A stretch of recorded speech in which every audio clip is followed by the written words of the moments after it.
Forged from the love of liberty in the fires of hope and prayer, with boundless faith in our destiny, we solemnly declare. Side by side we stand, islands of the blue Caribbean Sea, this our native land. We pledge our lives to thee. Here every creed and race find an equal place, and may God bless our nation. Here every creed and race find an equal place,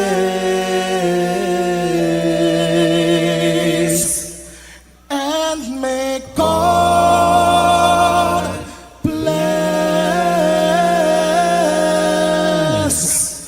our nation.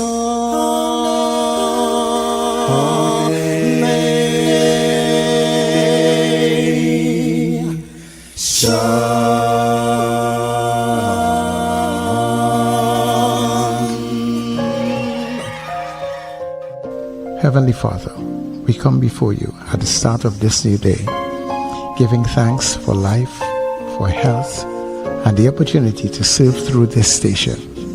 We ask for your divine presence to guide us in all we do. Bless this broadcast, that it may be a source of inspiration, joy, and unity to all who tune in.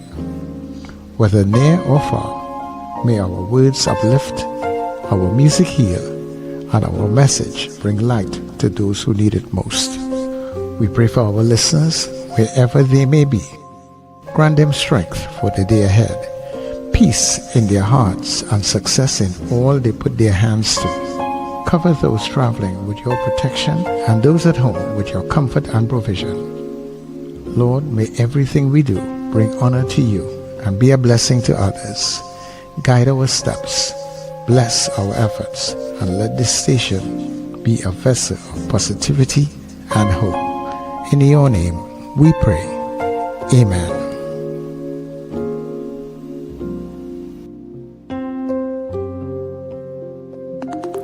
Your voice, your soundtrack, your station. New Era TT Radio, Net Radio.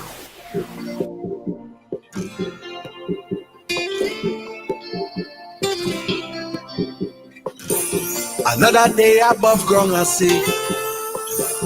I focusing on the positives, because yesterday I was down. People do me wrong, but it's love in the heart. When they try to take me for clown, I do them no wrong. Jaja have me back. Then oh Lord, I'm thankful. Oh Lord, I'm thankful. It's you who give me health and strength. Oh Lord, I'm thankful. It's you give me the handful. Every day you're blessing me. Only it and back and on. It's nothing we nature. Money in we pocket. This life I want love it. Only it and back and on. It's nothing we nature. Food on we table. I good and I able. Take a jump up and wave. I thankful for life. To see another sunrise. But to one up in the air. All the stress on your mind. Put them problems aside. And give thanks, yeah, for another day. Don't forget to pray. And give thanks, yeah, for another day. Don't forget to pray. Another day above ground, I say, thank you, Father. I'm focusing on the positives, cause yesterday I was down. Today I feel strong. Yes, His love in me heart. Dirty up my name around tongue. I do them no wrong. Jaja have we back. And I shouting, oh Lord, I'm thankful. Oh Lord, I'm thankful. It's you who give me health and strength. Oh Lord, I'm thankful. It's you give me the handful. Every day you're blessing me. Only it Show, bringing you the energy, music, and vibes to start your day right. And of course, that is exactly what we intend to do, to make sure you start your day in the very best of ways. And you know that verse that says, another day above ground? Yeah, you have to recognize that, and you have to be thankful. Let me say a very special good morning to everybody wherever you may be, and thank you so much for tuning in, tuning on, and being here on New Era TT Radio. We are the heartbeat of the Caribbean. Yeah, taking you above and beyond. Much thanks to the Heavenly Father, as always, for bringing us together for another day. All that we do, dear God, let it be a blessing, honor to you. TNT, the Caribbean, the wider world, we welcome everybody. So I'm yours truly, Sir Charles. Happy am I to be in the land of the living and being in your company. Of course, you see, you're on to New Era TT Radio, and this is the Get Up and Go Breakfast Show.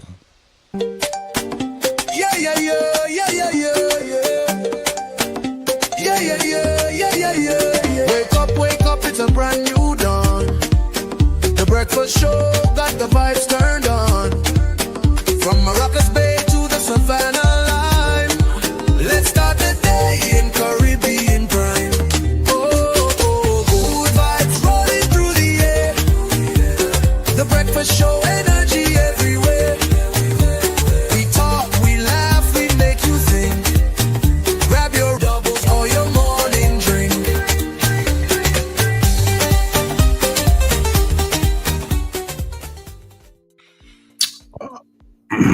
Oh my goodness, I was just double checking to make sure that my mic was on. Because I have people in the book this morning. So anyway, good morning guys, and good morning to our listeners and viewers wherever you are across the planet. Welcome to the breakfast show this Wednesday morning, midweek.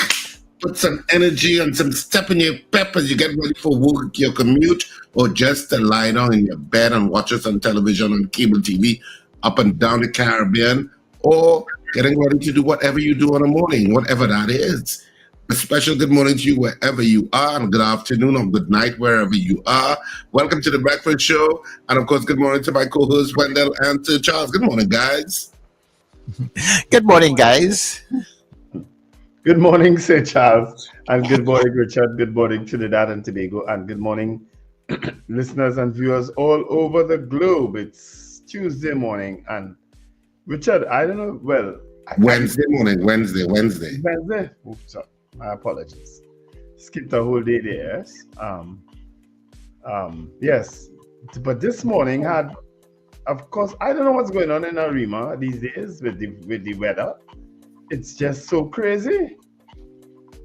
You know, I mean, a lot of our people here live in Arima, and there was a rain this morning that almost shook the place. And then I must have been fast asleep because I didn't notice anything at all. Oh boy, well, good for you.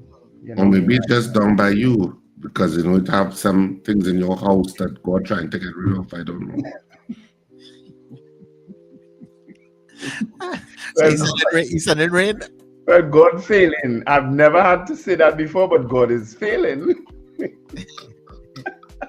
Or maybe it's just not the right time. Maybe it's, you know, everybody says in God's timing. Maybe it's God's time. That's what it says.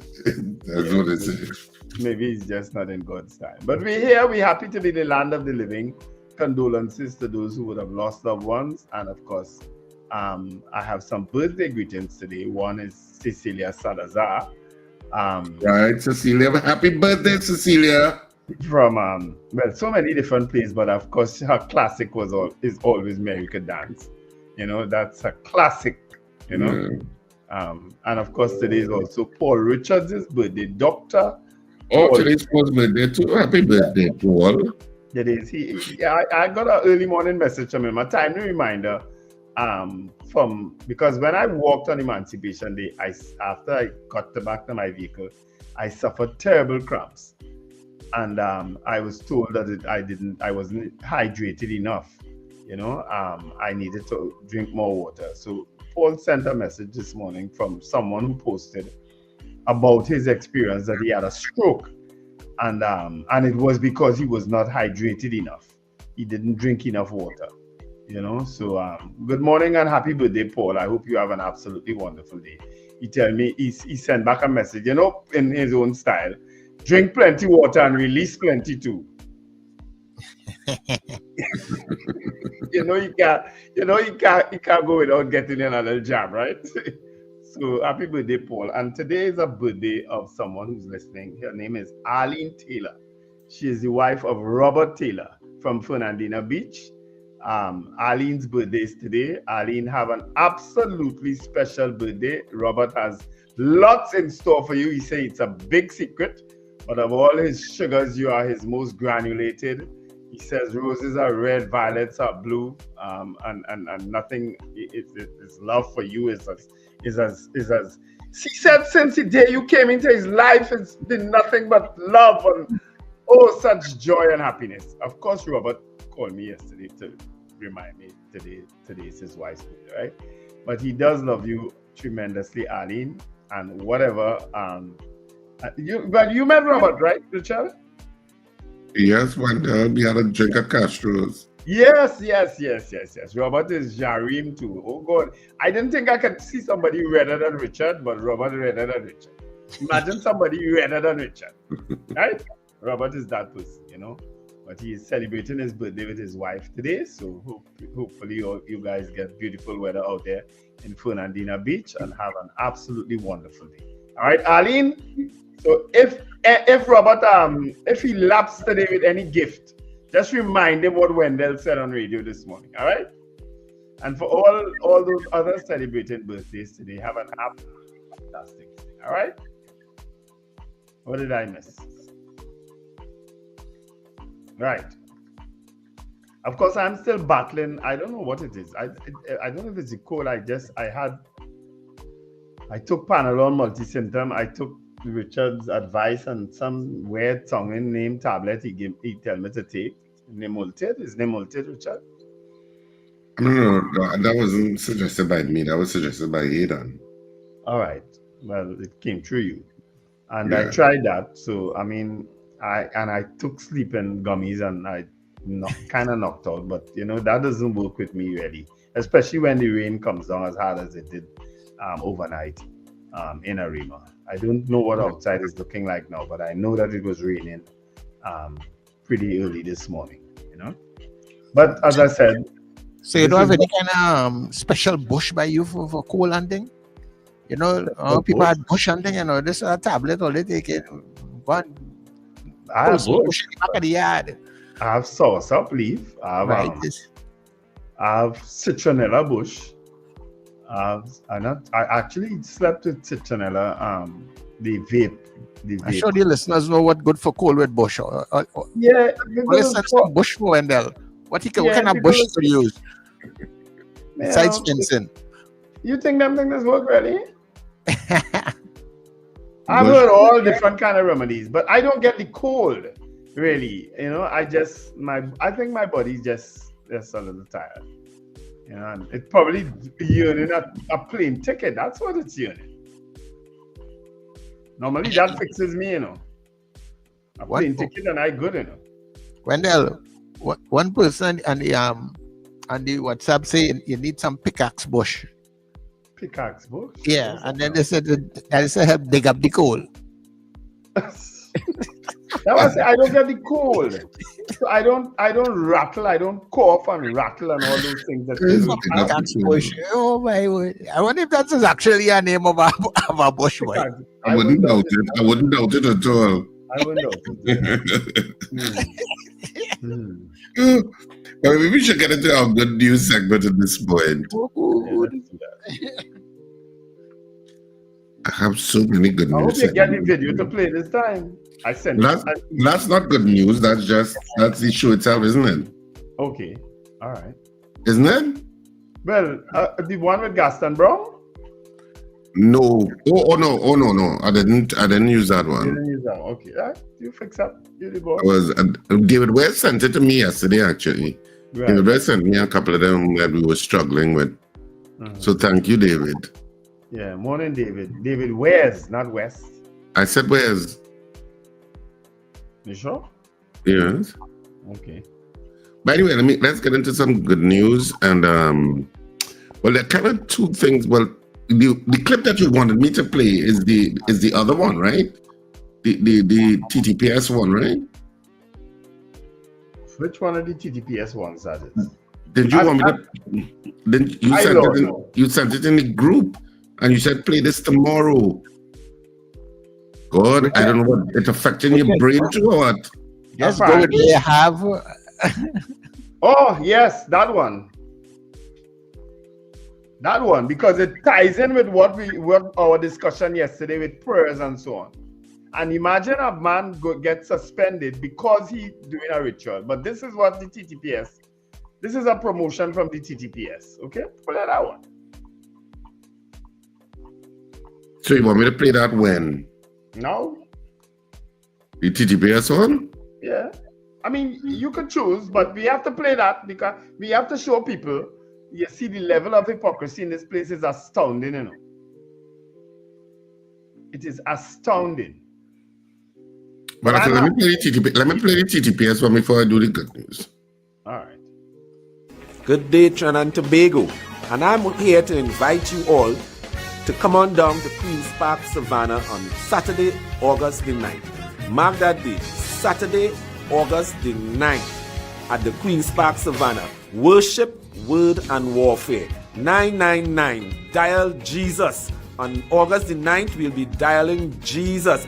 A call to Jesus made by the Trinidad and Tobago Police Service Prayer Forum, along with other entities in the National Security, Trinidad and Tobago Defense Force, Trinidad and Tobago Fire Services, the Trinidad and Tobago Prison Services, together with all of the churches in Trinidad and Tobago. And we invite you to the public. Come on down with us as we give praise, honor, and glory unto our Lord and Savior as we make that call to Jesus. We are not afraid to call on the name of Jesus, and we are inviting you, the churches, all of the churches, and all of the public of Trinidad and Tobago to come on down on that day, and let's give God's honor and praise. Now, you know, my fundamental problem with that. I have no problem with it. Well, let me tell you what my problem is. Can I tell you what my problem is? So, okay. You're silent, so eh? I don't know if you deliberately silence your microphone. Like God silent. Because you know what I was about to say. I just get zapped. So I have a problem with it, but let me tell you what my problem is. First of all, you're a national institution. And you live in a multi-religious society, and you're calling your group within the TTPS because it's the TTPS, but it's giving the formal title of Trinidad and Tobago Police Service to it, which means it has to be endorsed by the TTPS. So the TTPS Prayer Forum, but you're in a multi-religious state. You're not in a Christian state per se. You are in well, first of all, you're in a secular state. One. But you're in a multi-religious state. So when you're talking about Jesus is the prayer forum, how do the Muslim members of the TTPS feel? How do people who have the Hindu faith in the TTPS feel? How people who are Buddhists who are in the TTPS feel? And I'm just talking about religious people. I'm not talking about the atheists in the TTPS. I'm just talking about the people who are religious. If you're doing a prayer forum, shouldn't it be linked with the IRO?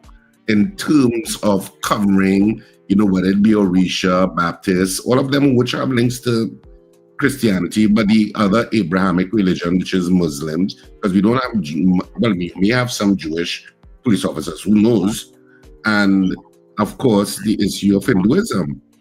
So when you as a national institution promote a prayer forum that is focusing on one religion, it starts to become murky. What did I tell you yesterday? Didn't I tell you the past 3 commissioners of police, including the present one, have all gone the same direction in terms of this? Haven't I told you that? You want to bet that there are people who are on duty there on Saturday? There are people who should be on duty there on Saturday? You want to bet that? We'll find out. Well, that takes a, but you're right, because anytime, you may be right, let me say it that way, because anytime you're doing something and you invoke the name of God, you expect it to not be criticized. Yes. Because you have invoked God. And when you invoke God for people, that means God is beyond criticism, even though God is being interpreted through man. But they believe that once they say God or Jesus, it cannot be criticized. No, when I saw this, I don't know in what context it is, because normally the TTPS would have church services for certain occasions, right?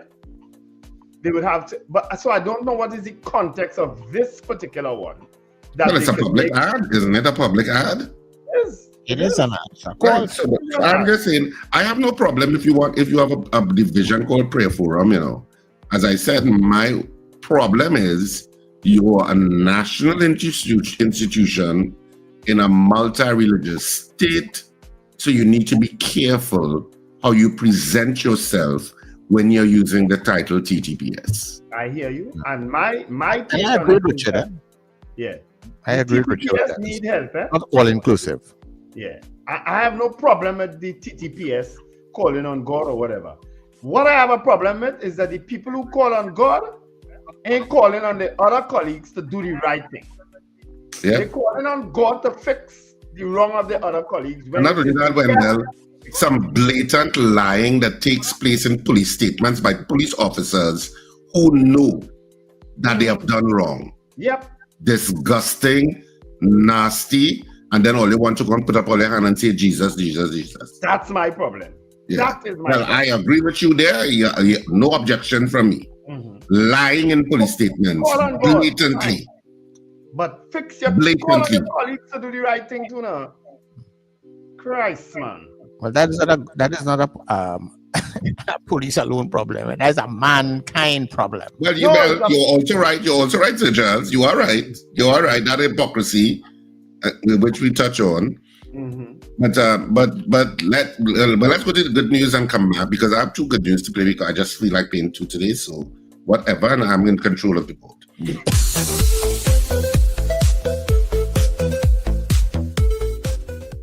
This is Earth, 10 minutes ago as seen from space. A delicate tapestry of darkness and light stretching across the curve of the world. City lights flicker like bioluminescent thoughts across the surface of a sleeping mind. Highways gleam faintly, glowing threads connecting millions of lives, unaware of their quiet glow seen from orbit. From here, no noise reaches us.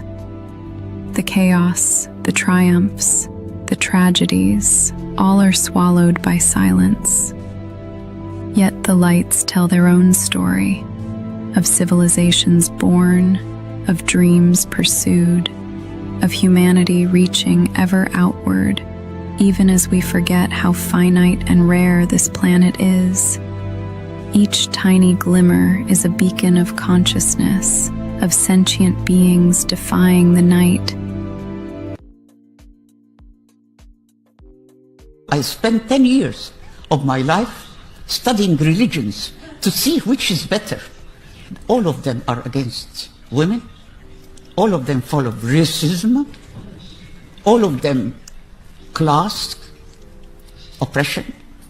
You have to read books, those holy books, in order to know that those books are political books.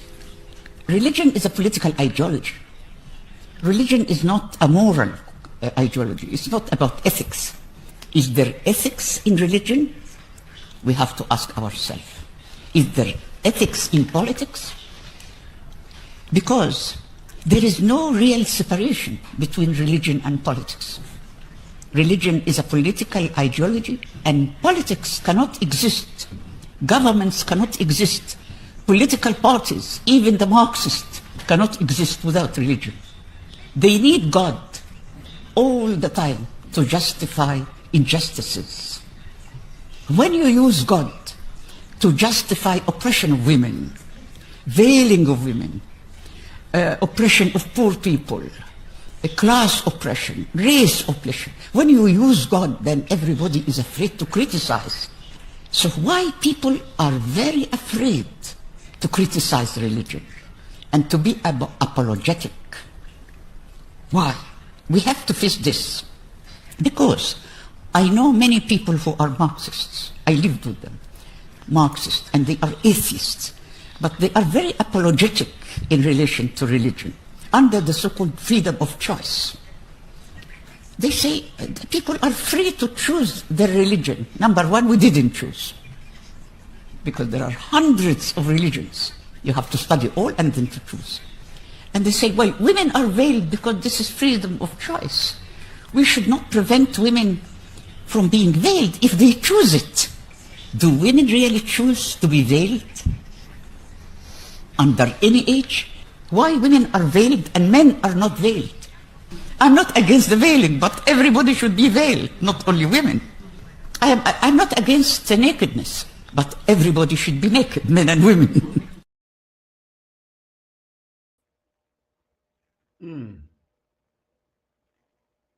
Okay. Interesting piece, Richard. Who's that person, though? Yeah. Put back on your mic. Starting with the space. Mm-hmm. And that's something coming out on our sword. Put back on your mic, Richard. Richard, man.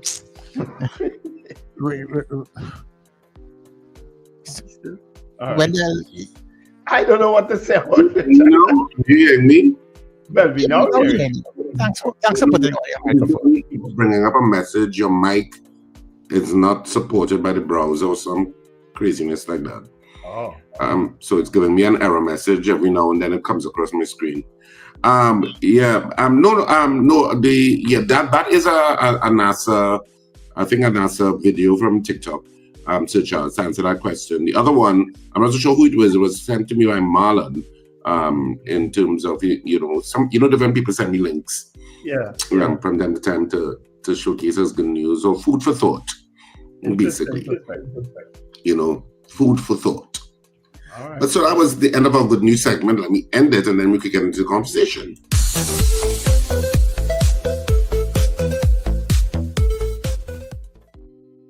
All right, so let's greet the people. Okay. Switch your fingers. Right. Let's greet the people that on chat this morning. Donna Ramlo Chan came in first. Wait, just now. Are you hearing me right?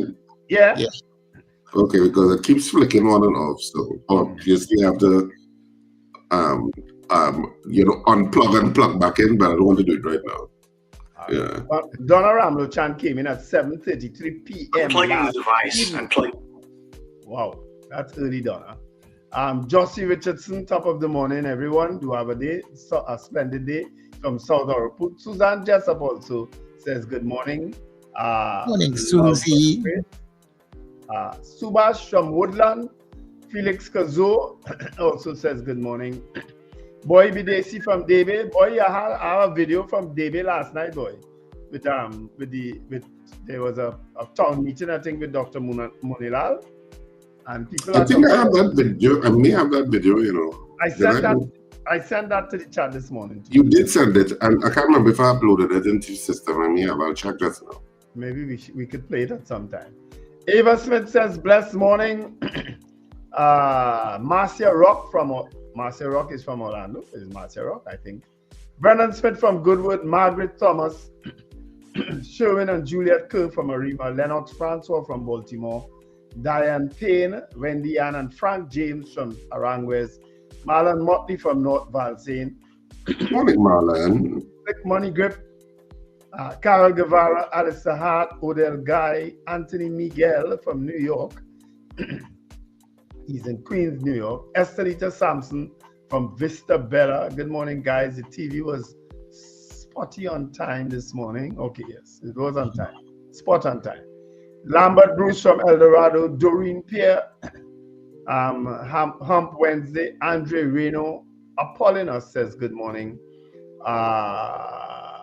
Claire Lendor Rollins also says have a beautiful day. CJ from New York, do have a fantastic day. Good morning, CJ. Mo Gaines also says good morning and happy birthday, Paul. KW John Leaf says good morning, Net. Robert Taylor says, good morning, guys. Thank you. My brothers got me a free doghouse pass. Of course, Robert's wife, Arlene, is celebrating her birthday today, and Robert have a whole lot of things in store. Arlene, don't chinks today. Ask for whatever you want.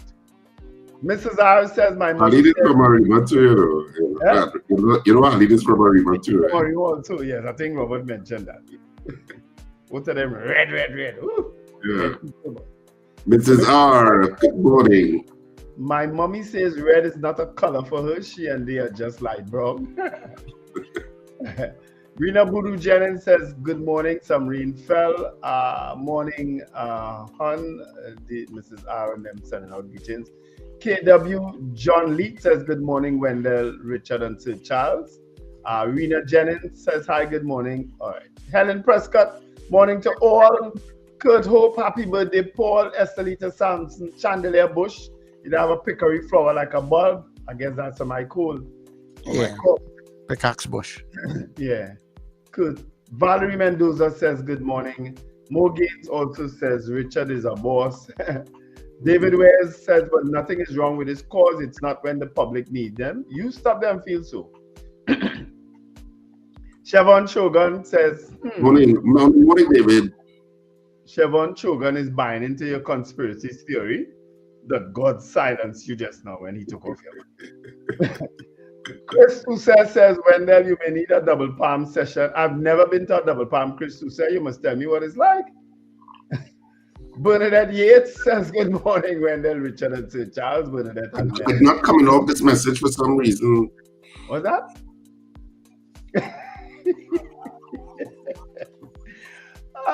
Trinidad Margo says, good morning, gentlemen. Ann Noel says, good morning from Oshawa, Ontario. David West says, let's respect the children of lesser gods. There's no such thing as a lesser god. I don't. There's God. That's it. Anthony Tento says, grand rising to the breakfast crew and to all locked on. Ram Norris say all, oh boy. All right. David West, okay, he says you're not serious, Ram Norris. Chini Gets Fit says, morning, guys. Morgan says, so true, Sir Charles. Two topics that you can guarantee that we started debating on politics. You're absolutely right. Nicola McNichol says, good morning, gentlemen and everyone. Says, okay, they're dealing with Ram Nourish. I wish you luck with dealing with him.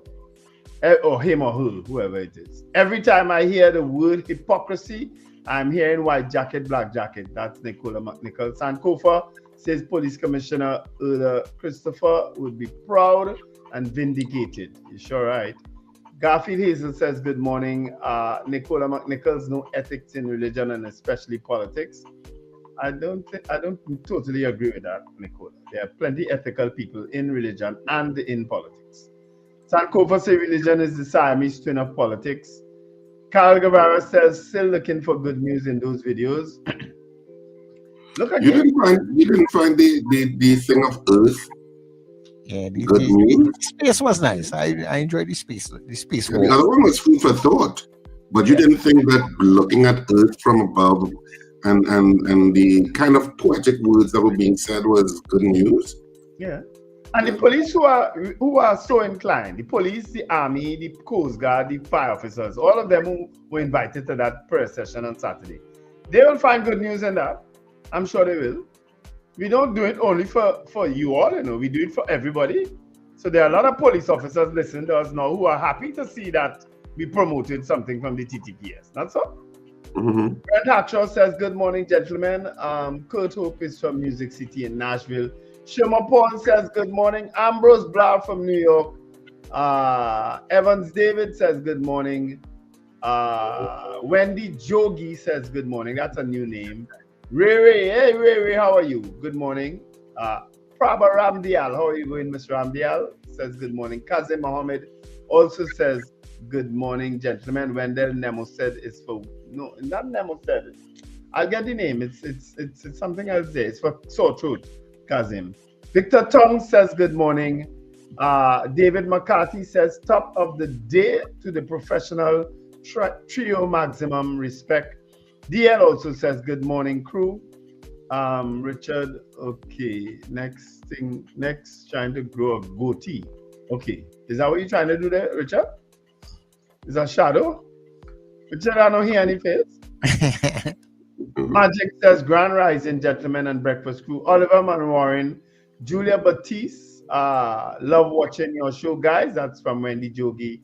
Emo Jordan also says, good morning. And Miles Walcott, my cousin, good being ethical does not mean being moral, which is the true measurement of character. And of course, Miles is a layman, is a deacon in the Anglican Church. All right. So those are the greetings online. All right. So very quickly, let's say good morning to Kent in Laventille, to Martin, Captain Ron, DW2, Miss Sampson, who's on the move, Frank Andrews, good morning. Mr. Billy, who is heading across to Tobago for that funeral. Condolences to your family. Horatio, you're up with us this morning. Mr. J, Joyce Phillips, Mr. Beeps, and of course, good morning to Foxy. Hi, Foxy. The tablet actually that I got through Richard, well, through Caden, is Nimulid. Nimulid. Nimulid. That's the name of the tablet. It's a dispersible tablet that you gargle and then swallow. It's for sore throat. I've never heard of it before, but I got it yesterday based on Richard and Hayden's advice. And well, I've only had one, and I went straight to bed. It knocked you out? That's it. Well, that didn't knock me out. The gummies I had knocked me out, but of course, you know that does knock me out for a few hours, and then by 1 o'clock I'm back up again or something. Yeah? That's what always happens. But let me just play some of our piece of bills, and then we come back with newspaper headlines. Mm-hmm.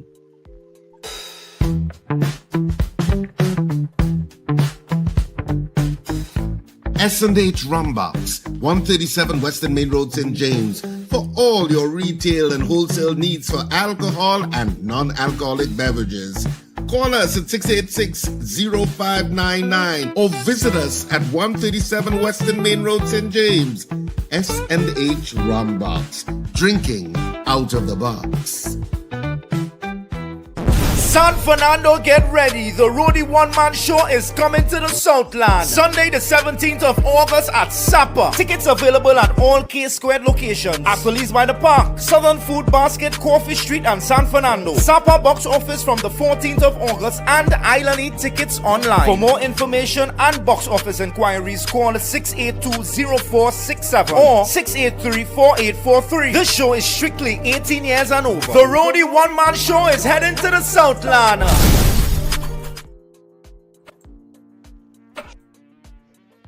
Charmflair Auto Services Limited, your one-stop auto repair shop, located at number 1 Industrial Lane, Charmflair, right opposite the brewery on the Eastern Main Road. Yes, we do it all. Repairs to all makes and models, from your everyday sedan to SUVs, light trucks, pickups, and panel vans. We're also the sole distributors of Davantry tires, certified VTS inspection station, plus a wide range of services: oil change, front end and suspension repairs, tune-ups, tire alignment, batteries, electrical work, radiator and cooling system, AC repairs, and accessories galore.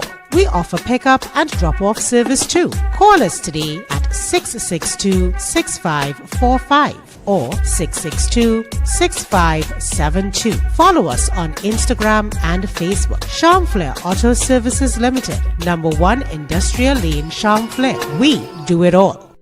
From the producers of Married and Mischievous and Lovers of Walk, now comes the brand new comedy, You Don't Leave Foul to Watch Corn. A hilarious bacchanal and the ultimate stress reliever about love, betrayal, and best friends. You Don't Leave Foul to Watch Corn premieres in Queen's Hall for one night only on Sunday, August 10th at 6:30 p.m. Tickets available at the Queen's Hall box office and all usual outlets. If you loved Married and Mischievous, if you loved Lovers of Walk, this is not one to miss. All right, so of course we're back, and of course we can get straight into headlines. I know Wendell is already ready with the Express. Yeah. Well, I got a message from someone that even the TTDF, the Trinidad Tobago Defense Force, also sent out the same sort of video for the prayer session, the prayer forum. I just sent it in the chat. I got it from Morning Show in Cool. They did their own version of it too, supporting the prayer, what they call it, the prayer forum. So, all right, cool, no problem. They all could do it prayers, but all the different arms in between it, you know. Yeah, they can all do it the prayers, as I say, but they need to start fixing themselves inside of there first, right? All the rogue police officers, rogue army officers, rogue Coast Guard, and then fix that. And then we will be able to fix this place. Prayer alone can't fix that.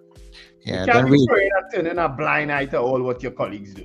You can't if we fix that, when there is innocent people sometimes. Come on. Huh? If we fix that, innocent people sometimes.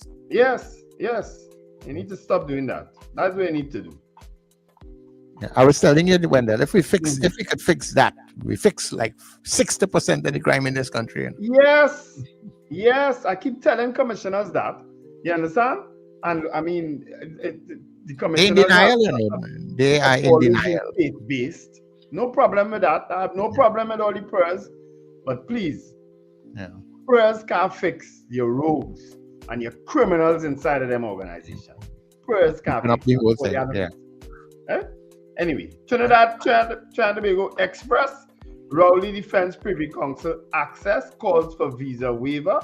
Prime Minister Dr. Rowley yesterday dismissed suggestions that he was being hypocritical for accessing the Privy Council. Of course, he won a major case yesterday in Tobago. Original judgment restored because it was the High Court judge in Trinidad and Tobago had agreed with Dr. Rowley. The Court of Appeal overturned it, but the Privy Council went back to the original decision of the High Court judge. So well done, Dr. Rowley. Warner grateful to AG, slams persecution, and of course that's Jack Warner, because the Attorney General has apparently launched an investigation into what's going on with Mr. Warner. Vera must be removed from Senate, so says Minister of Defense Wayne Sturge has called for independent Senator Anthony Vera to be removed. I wonder why. Okay. Bombshell development in Jack Warner's extradition case. Guyana ruling party campaigning candidate dies while campaigning. And we saw that video. You saw that video of the gentleman who was campaigning in Guyana, and he was talking on the microphone and just collapsed to the ground. He fell face first on the ground. You didn't see that video? Wow, scary. Beetham Gardens man charged for Tobago armed robbery. Thousands of dollars in paint stolen from Woodbrook Pentecostal Church site. That site has been a sore point for years. But must be close to 20 years. Former PM Rowley victorious in long-running GAM land battle. And gold band thief strikes in daylight Port of Spain robbery. All right? Those are all some stories trending in today's normal thing in Port of Spain. Plenty thief. Oh, God. All right, so the Trinidad and Tobago Newsday for today, and the main headlines: Beetham man beats cop ex-girlfriend with cell phone. Bandits steal 200 pounds of fish, 7 ducks from a poultry depot. Chamber operations at Cabo Star flowing smoothly. Military funeral for WPC found dead at home. Man car stolen after stopping to urinate on highway. Okay, so he left his car running. Well, I guess. And saw 2 guys approaching him, and he run and leave the car. When he come back, the car gone. Well, yeah, but I didn't just jump in the car. Well, maybe he was not close enough to the car to jump in the car. He'd study his life first. I probably would have done the same. Yeah. Some people would have run peeing at the same time and run to the car. Yeah, the cutters. I would not. I'll train a pee on the head and don't take Anyway, Bharat US tariffs are a wake-up call. Search continues for missing Laramine couple, and the US names visa bond countries. And of course, in case you're wondering who the visa bond countries are, and that's of course if you have to put a bond of whatever amount, and it's thousands of US dollars to get a US visa. 2 countries have been named. The U.S. Department has listed the countries whose citizens are required to post a bond of up to US $15,000 when entering the U.S. on business and tourist visas. A statement published on the department's website says from August 20th, anyone entering from the U.S. with a passport from Malawi or Zambia must post a bond in amounts of $5,000, $10,000, or $15,000, determined at the time of their visa interview. So that is not part of this, right? I think they said we are not on the list, right? I just named the 2 countries on the list, Wendell. I know, but I just want to clarify that. Well, I just named the 2 countries on the list. There was a rumor going around that we are part of it. I just named the 2 countries on the list. It's just Malawi and Zambia.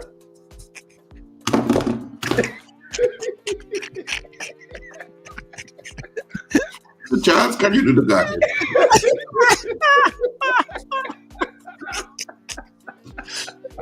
In the garden. So it's Zambia and Malawi or Malawi and Zambia? No. I don't know. But then stop.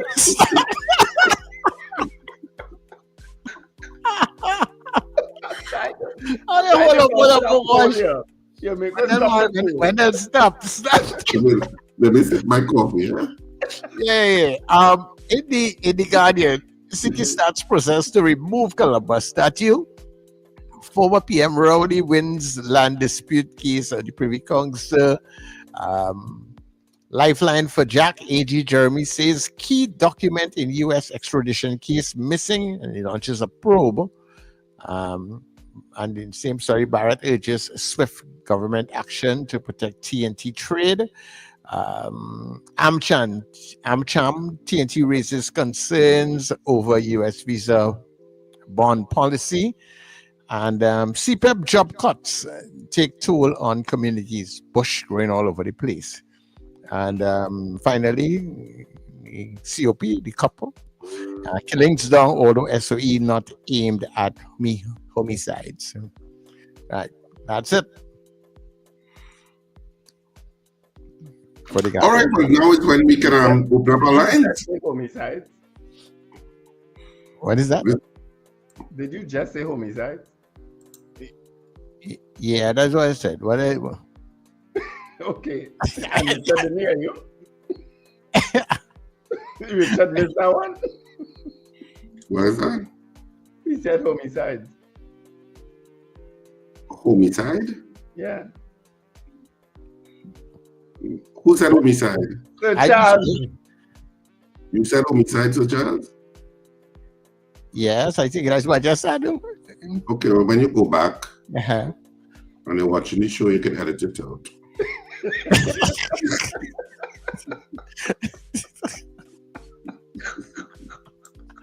We now take your calls. At this point, we take your calls before we get to our poll. And of course, Wendell is busy drafting the poll. I did. I said one already. Oh, you did? Okay. So I'll start typing it in. But we can start taking your calls at this point. The lines are now open. 281-1315, 281-1315.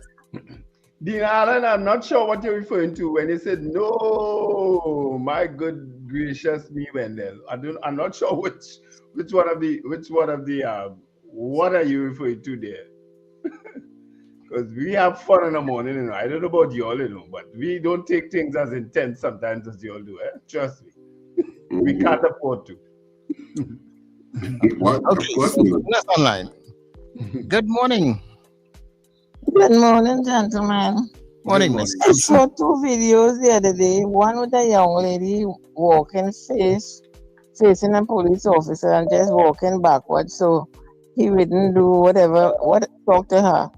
I don't know if it's because he did not have a female officer at the side of her. And then I saw another video with some woman in a car with a camouflage outfit. She said she have one, and other female outside of the car, and the videographer say how the woman slapped the police, but in the first video, the police tells the other lady And I'm thinking that the police officers should have tasers on them, because when they go up in those places where there's women in front, what you come for, show me a document, and they're all up in the police face.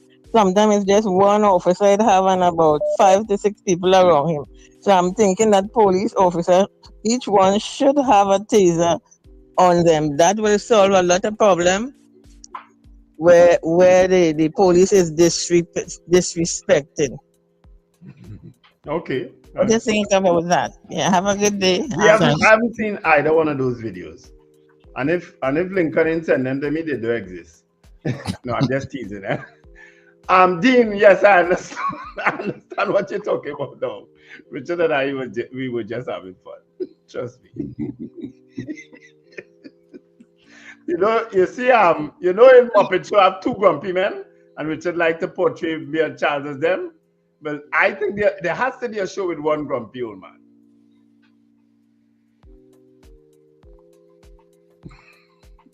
So Charles, take a call now.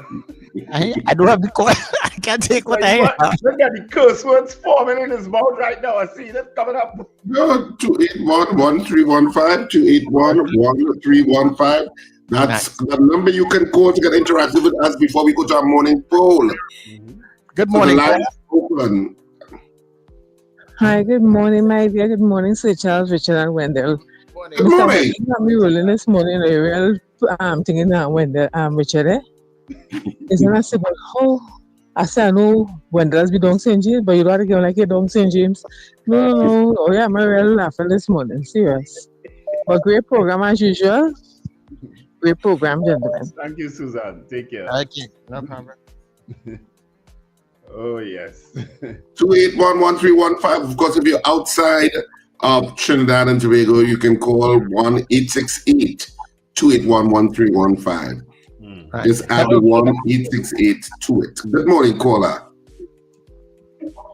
Hi, morning. I just wanted to, Ms. Sampson said something about for when the police feel disrespected. Police feeling disrespected doesn't mean the person broke a law, True. And that's the problem. Too far, police go above the law, and that's when the money is awarded to the person, because they felt disrespected and went above to whatever their answer to that disrespect is, and that is where the problem is. In any case, Wendell, by chance, anybody know was the murder tool? Because that seems to be top secret. Yeah, Nobody has a clue. I actually don't, But I know it's less than last year, what they've been reporting. It's less than last year around the same time. A couple months ago, that was on all the newspapers, and it was all the bloggers had the number on their fingertips. Yeah. So what's the problem now? Yeah, I actually don't know what it is, because it would normally be in the newspapers, but I don't generally buy it. It's not in any of the newspapers. Oh, okay. Anyway, guys, you all have a good time. I'm making some beef burgers right now. Yeah, thanks, Alistair. Okay. Good morning, caller. Good morning. Good morning. I'm calling. Good morning. I'm calling from St. James. Yeah. Caller? Hello. Yeah, I'm calling from St. James. You're calling from St. James. Go ahead. Yeah. Wendell, I'm glad I got you on the phone. As an old St. James man, I don't know if you could help do anything about it. The Smoky and Bunty building, it is in the city, for one. Two, the thing is overrun. The galvanized that is surrounding it, trying to keep people out. It is falling in. That is upsetting in the city. I don't know how long ago this building went up in flames. This is disgusting. Yeah. So in the city, on the main road, Western Main Road, you know it properly. Yes, I know exactly what you're talking about. Exactly. Why can't the city do something about this? The city is overbearing now. Yeah. Not only that, the place St. James now is being overrun by a lot of pigeons. I don't know if you observe that.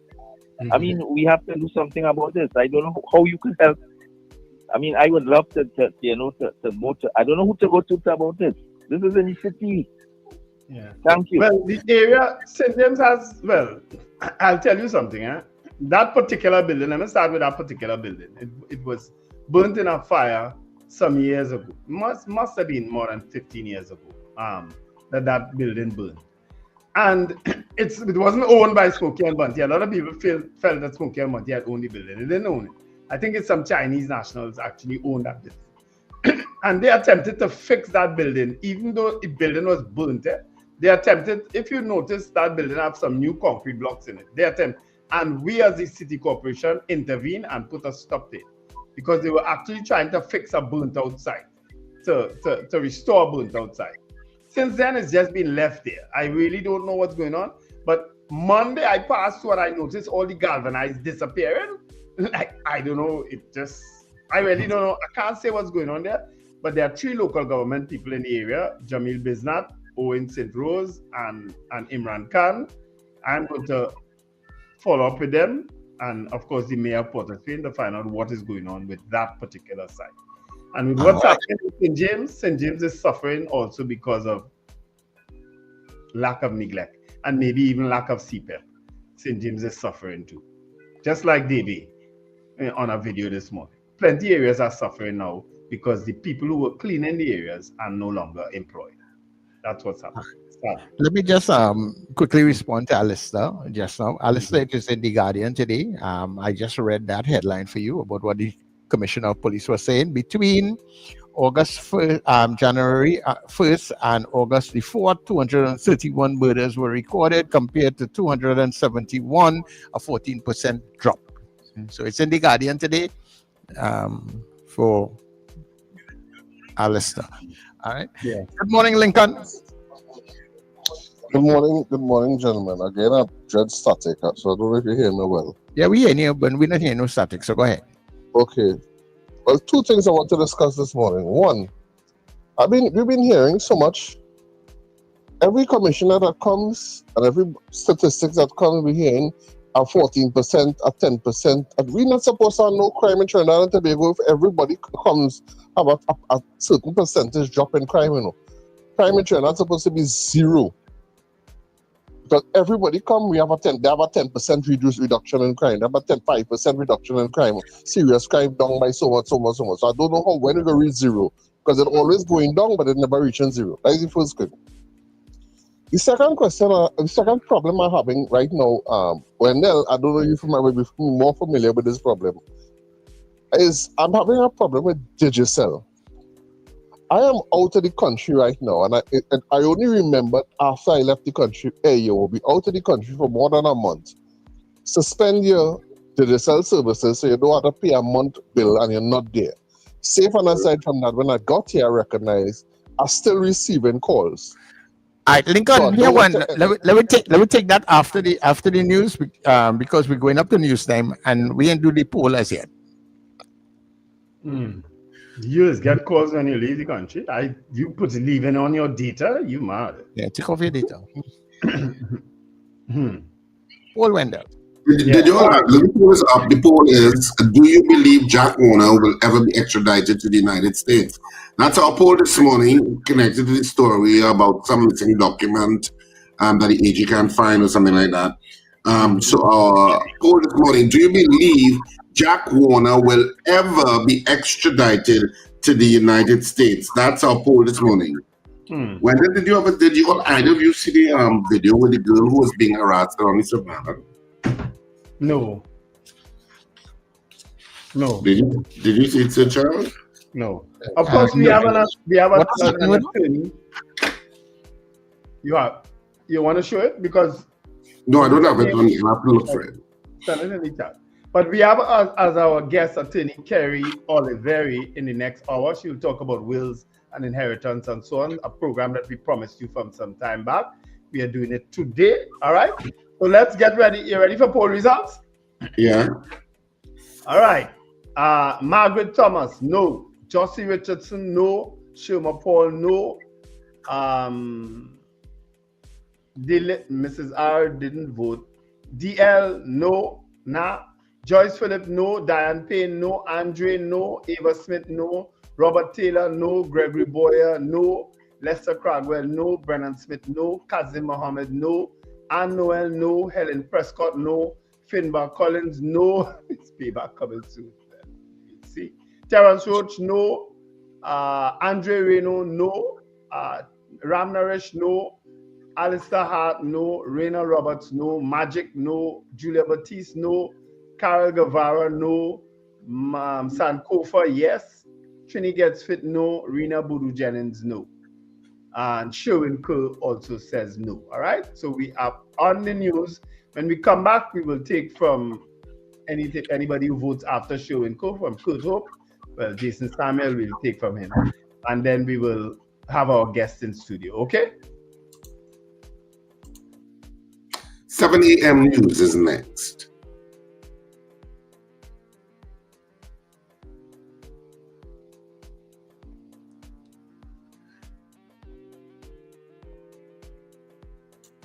Let's try this one more time. 7 a.m. news is next. The news you need, the clarity you deserve. Local, regional, global. This is Net Radio News Now. This is News Now on New Era TT Radio. I'm Derek. The future of Jack Warner's extradition now hinges on an investigation launched by Attorney General John Jeremy SC. British attorney Robert Strang, representing the state, confirmed that Jeremy is reviewing Warner's 2015 extradition to the U.S. on corruption charges, amid serious allegations of misrepresentation by previous attorneys general. Justice Karen Reed granted an adjournment on Warner's latest legal challenge to allow the AG to gather evidence and respond to findings by former Chief Magistrate Maria Earl Cattle. She had raised concerns over the absence of a written agreement required by law and accused the state of a colossal misrepresentation. Warner's lawyers alleged dishonesty and fabrication by the state, while Strang said the AG is committed to a thorough, fair probe given the implications for justice and future extraditions. Warner, now 81, remains on $2.5 million bail as the matter returns to court in October. Rural Development and Local Government Minister Khadija Amin has hit back at former Works Minister Rohan Sinanan, rejecting his claim that the unemployment relief program was more efficient under the PNM. In a statement Monday, Amin said Sinanan has failed to accept responsibility for what she called years of political interference, weak oversight, and mismanagement under his watch. She dismissed his claims of improved performance through reduced spending, saying the program had become stagnant and ineffective. Amin said the UNC was elected to fix the URP, not cover up its problems, adding the blame UNC tactic has expired. Sinanan, in response on Sunday, defended his record, pointing to reforms during his tenure, including structured interviews and enhanced hiring systems. He said regular audits were introduced to address ongoing concerns and emphasized that many issues predated his time. Former Prime Minister Dr. Keith Rowley has won a 16-year land dispute as the Privy Council overturned a Court of Appeal ruling against him. The case dates back to 2009, when Christo and Jocelyn Gift sued Dr. Rowley and Marcelle Latour, daughter of the late Frank Latour, over a 1998 land agreement at Alma Estate, Tobago. The Gifts claimed they purchased 56.5 acres that included land Rowley said was promised to him since 1975. He argued for a larger 85.6 acre parcel based on a 2009 survey. In 2017, the High Court sided with Rowley, saying the Gifts knew the sale was subject to resurvey. But in 2023, the Court of Appeal reversed that decision, citing old correspondence supporting the Gifts claim. On Tuesday, the Privy Council reinstated the original ruling, saying the appellate court erred by overriding factual findings without proving the trial judge was plainly wrong. The Privy Council confirmed that the Gifts and Frank Latour had understood the land promised to Dr. Rowley was excluded from their deal.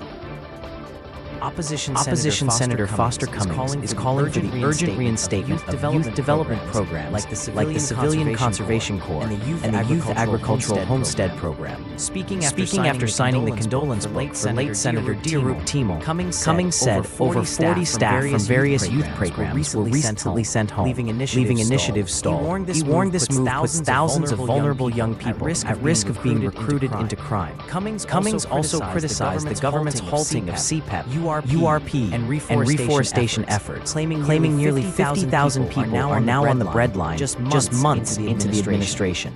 He and opposition leader Penelope Beckles also slammed National Security Minister Wayne Sturgis's comments on Stand Your Ground laws, warning such rhetoric encourages reckless violence. Beckles stressed the need for improved detection and faster justice to rebuild public trust and combat crime.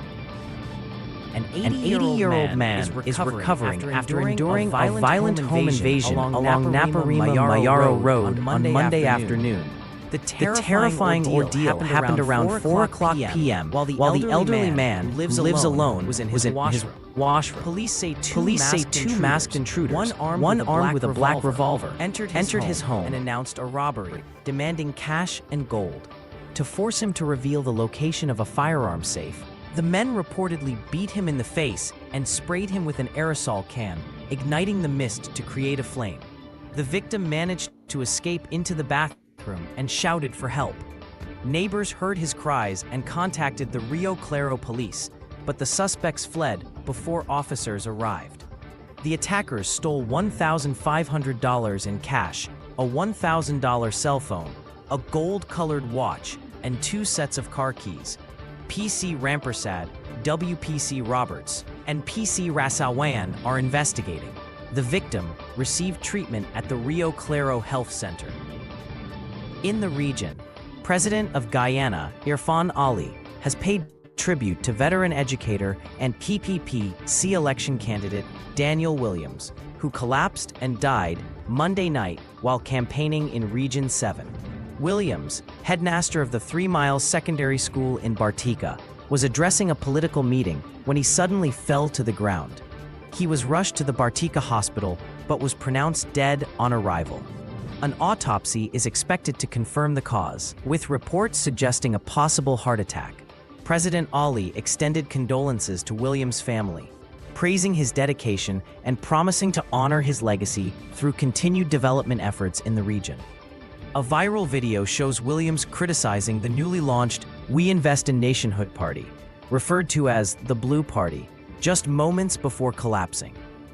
That party is led by billionaire and presidential hopeful Azruddin Mohammed, who is under U.S. sanctions. Williams had served in education for over 30 years. In international news, Israeli Prime Minister Benjamin Netanyahu is hinting at tougher military action in Gaza, even as former security chiefs and ex-leaders call for an end to the nearly 22-month war. The Gaza death toll has now surpassed 61,000, according to the health ministry. On Tuesday, at least 25 Palestinians were killed, including aid seekers shot near food distribution points. Israel's military did not immediately comment. Meanwhile, Netanyahu met with his security cabinet to discuss the war's next stage, despite reported pushback from the army chief. Former Shin Bet head Yoram Cohen called Netanyahu's goals a fantasy, saying the war cannot achieve its aims. Egypt's President Abdel Fattah el-Sisi described the conflict as a war of starvation and genocide, and urged international action. With Gaza's aid routes under threat and hunger worsening, some Palestinians say food now comes with a deadly price, often claimed under gunfire or chaotic conditions. And that's news at this time. That was news now. Stay informed with new Era TT Radio, Net Radio.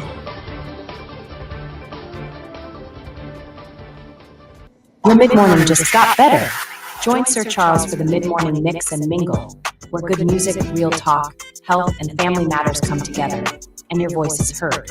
Whether you're at work, on the go, or just taking a break, this is the perfect mix to keep you engaged, informed, and entertained. The mid-morning mix and mingle, weekdays, 9 a.m. to 12 noon on New Era TT Radio, Net Radio. Men, women, tired of the invasive, painful old methods of testing prostate and breasts? The Institute of Health and Fitness Clinic and Wellness Center offers comprehensive and non-invasive diagnostic testing, which indicates the nature and extent of diseases and tests your nutritional levels. Our quick tests identify early signs of problems by evaluating many of the bodily functions, such as male and female sexual function, gastrointestinal function, liver function, kidney function, thyroid function, heart and brain function, and also cancer testing. Results are comparable with other medical lab tests without the use of needles or embarrassing specimen cups, and is pain-free. We also offer all natural treatments. Visit us now at number 79 St. Vincent Street, Tunapuna, or call 492-7397 or 289-6363. Mornings just got better. You're locked into Net Radio Breakfast Show, fueling your day with the best music and real talk. Watch this, talk about this. Watch this, talk about that. Watch this, talk about this. Watch how the big bumper rolling. I just be in that own little corner. Don't harass nobody, mister. Working hard so my business fix up. Why they calling me and mix up? Anywhere I go, they're watching. They're looking for things to talk. Anything I do, they're watching. They're looking for things to talk. See me in the car, they're watching. They're looking for things to talk. When I bend over, they're watching. They're looking for things to talk. Spreading rumors like if it's news. Nothing you're posting story views. Never sending clap when you win, but repost when it's makeup thing. Always talking about who did say. Never saying what them did say. I have things that could hush them up. I just don't want to send no screenshots. Anywhere I go, they're watching. They're looking for things to talk. Anything I do, they're watching. They're looking for things to talk. See me in the car, they're watching. They're looking for things to talk. When I bend over, they're watching. They're looking for things to talk. Watch this, talk about this. Watch this, talk about that. Watch this, talk about this. Watch how the big bumper rolling. Watch this, talk about this. Watch this, talk about that. Watch this, talk about this. Watch how the big bumper rolling. Morning vibes, fresh energy. This is the Net Radio Breakfast Show. Watch this, talk about this. Watch how the Watch this, talk about this, talk about that. Give it them thing to talk. And you get anything to talk, welcome inside the second hour of the breakfast show right here on New Era TT Radio, taking you above and beyond. Remember, we stream all day, every day at newerattradio.com. New Era TT Radio for all you folks on TuneIn. Get us on your Alexa and Google devices, okay? nothing you're posting story. All right, so let's pay some bills and then we will be back in a short.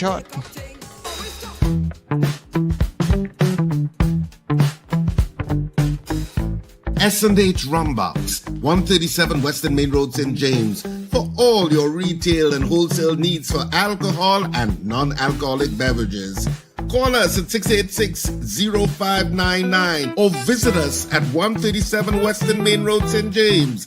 S&H Rumbox, drinking out of the box. San Fernando, get ready. The Roadie One-Man Show is coming to the Southland. Sunday, the 17th of August at Sapa. Tickets available at all K-Squared locations. Aquilise by the Park, Southern Food Basket, Coffee Street, and San Fernando. Sapa box office from the 14th of August and Island Eat tickets online. For more information and box office inquiries, call 682-0467 or 683-4843. This show is strictly 18 years and over. The Roadie One-Man Show is heading to the Southland. Charm Flair Auto Services Limited, your one-stop auto repair shop, located at number 1 Industrial Lane, Charm Flair, right opposite the brewery on the Eastern Main Road. Yes, we do it all. Repairs to all makes and models, from your everyday sedan to SUVs, light trucks, pickups, and panel vans. We're also the sole distributors of Davanti tires, certified VTS inspection station, plus a wide range of services: oil change, front end and suspension repairs, tune-ups, tire alignment, batteries, electrical work, radiator and cooling system, AC repairs, and accessories galore. We offer pickup and drop-off service too. Call us today at 662-6545 or 662-6572. Follow us on Instagram and Facebook. Charm Flair Auto Services Limited, number 1 Industrial Lane, Charm Flair. We do it all. yeah. Although leave out to watch con. No, no, that's a lesson we should all know. Leave out to watch con. No, no, that's a lesson we should all know. Richard planning wedding bells to ring, but Andrew got a secret thing. Best man supposed to stand by your side, not steal away your future bride. So Maricala, all them know, trust does break and hearts does go. At Queen's Hall Sunday night, August 10, 6:30, right? Benita, Leslie Ann will show how betrayal steal the show. Deborah Messon directing true. This Trinity tale for me and you. You don't leave out to watch corn. No, no, that's a lesson we should all know. Leave out to watch corn. No, no, that's a lesson we should all know. Oh yeah, that's a lesson we should all know. From the producers of Married and Mischievous and Lovers of Wap, now comes the brand new comedy. You don't leave foul to watch corn. A hilarious bacchanal and the ultimate stress reliever about love, betrayal, and best friends. You don't leave foul to watch corn. Premieres at Queen's Hall for one night only on Sunday, August 10th at 6:30 p.m. Tickets available at the Queen's Hall box office and all usual outlets. If you loved Married and Mischievous, if you loved Lovers of Wap, this is not one to miss.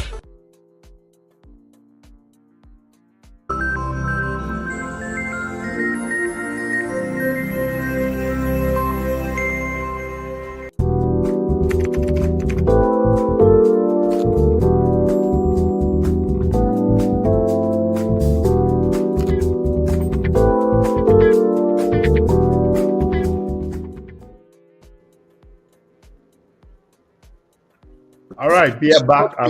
Yeah, and just reminding you that, of course, tickets for your Don't Leave Foul to Watch Corn. Tickets are out and selling at all the usual outlets at Queen's Hall box office, which opens from 11 a.m. to 6 p.m. daily. You should not miss this show, trust me. If you love Married and Mischievous and you love Love is a Walk, you need to see this one. Of course, tickets also available at the K-Squared Fashions outlets in West Mall, East Gates, and Brentwood Mall in Chaguanas. Electronics in Arima, for those of you in Arima. Jabili Rao in Tunapuna.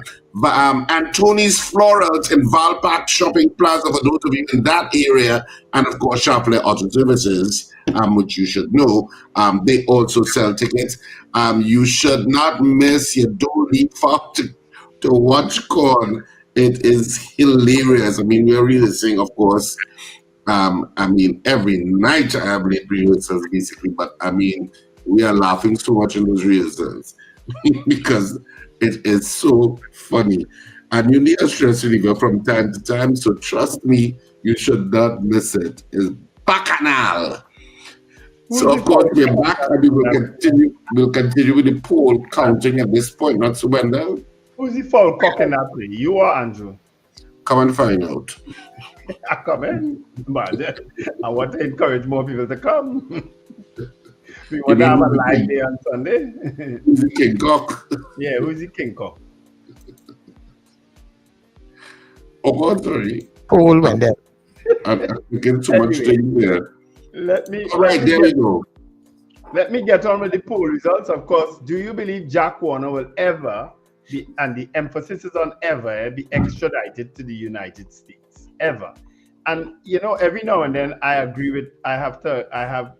on the same page with Ram Naresh. And Ram Naresh asks, why didn't the PNM extradite him in 10? I agree with our statement, Ram Naresh. The PNM didn't do nothing about it in the 10 years. What are you calling on the phone? Anyway, no, Jack Warner and I good. I'll just leave it right there, right? He's still somebody I could call and talk to every now and then. Jason Samuel says no. Kurt Hope says no. CJ from New York says no. Chelsea Blue, yes. Sankofa didn't vote. Susan Jessup, no. Bernadette Yates, no. Who else? Claire Lender Rollins, no. Stick Money Grip, no. Michael Oliver, no. Beauty Culture, no. Cheryl Henry, no. Terry Ann George says no. A lot of chatting here between people. Scorpion Pepper, every morning you ask that same question, what's the poll? And you ask it when the poll about to end. Creatures of habit, you know. Right. So Scorpion Pepper answers eventually, probably not, to the poll. Miguel Gonzalez says no. Apollina's no. Mrs. R no. And that's it. And Eva Smith also says no. Jack Warner ain't going no way. All right. Okay. So Pauline says no. Sexy Red says no. Terry Ann Peters no. Captain Ron no. Afia Lashley no. Judith in Mount St. George in Tobago no. Dre Rio Claro no. Mr. Biddy heading to Tobago no. And that is it. Yep. And one last no from Anthony Atwell. That's it. Okay. And Frank also says no. Sorry about that, Richard. All right. Okay. So we had just a minute. Right. So our poll this morning: do you believe Jack Warner will ever be extradited to the United States? And that's our poll this morning. Of course, we had 54 people voting on the poll in their allotted time. And of the 54 people that voted, 52 of you said no, you do not believe that Jack Warner will ever be extradited to the U.S. And of course, 2 of you held out and said yes, you think he will. But of course, the News by far have it this morning, voting on the poll this morning, and the News say no, he will. You do not believe that he'll ever be extradited to the United States. The poll is now done, so if you vote now, it will not be counted. All right. Marlon Motley, I see you snuck in last minute there too. Sorry, I didn't see it in time. No, when he in this mood, you know what is going on, eh? What the poll done, you mean? That is why we say. But I know we have our guests already waiting backstage. So let's bring in our Let's Talk segment. And of course, we are going to be talking with Kerri-Ann Oliverie from CPFL Law. And we'll be talking, wills and probate, etc., etc. So let's get into that segment. And we're going to try and take some calls too. Because people always have questions about estate matters. Our Let's Talk segment is next.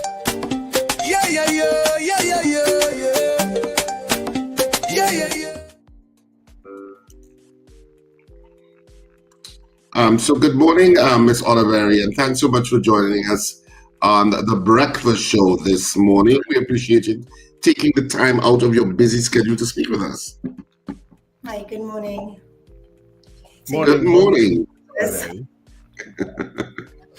Of course, welcome to the breakfast show. Of course, but I do think you can give us a little bit of your own background just to start the conversation. Hi, good morning. So I'm an attorney at law. I have over 10-15 years practice. I am a partner at CPFL Law Firm right now. Before that, I was the acting registrar of the Supreme Court, and I had been at the judiciary for at least 10 years before that, and I had a number of portfolios while it is in terms of projects, including dealing with the probate registry at that point in time. I'm also a certified civil and family mediator. I currently practice in probate law as well as family conveyancing and civil litigation. Okay, great. Precise and to the point. I have a question, Miss Oliverie. Sure. If for instance, and this is based on the topic. If for instance someone wanted to leave something for me, let's say Mrs. R or Rena Buru Jennings or Zena or Charmaine wanted to leave something for me when they pass on, right? Yes. Is it easier for them to join me as part of it now before that happens? Or should it be part of a will coming for? Because I'll tell you why I asked that question, and I call names just to provoke them, but that's all right. In that a lot of people leave their estate, whatever happen after. A lot of people have that opinion. Whatever happen or whoever get it, that's their business. But shouldn't you put things in place for the person who you would like to have your estate or like to have a share in your estate, even prior to your demise? Well, that is a really good question, and you are right. It is something that tends to pop up a lot. What I would say to that particular question is this: leaving something to someone before or at the time when it is when you pass away. So you are putting things in place. That is, you are preparing a will.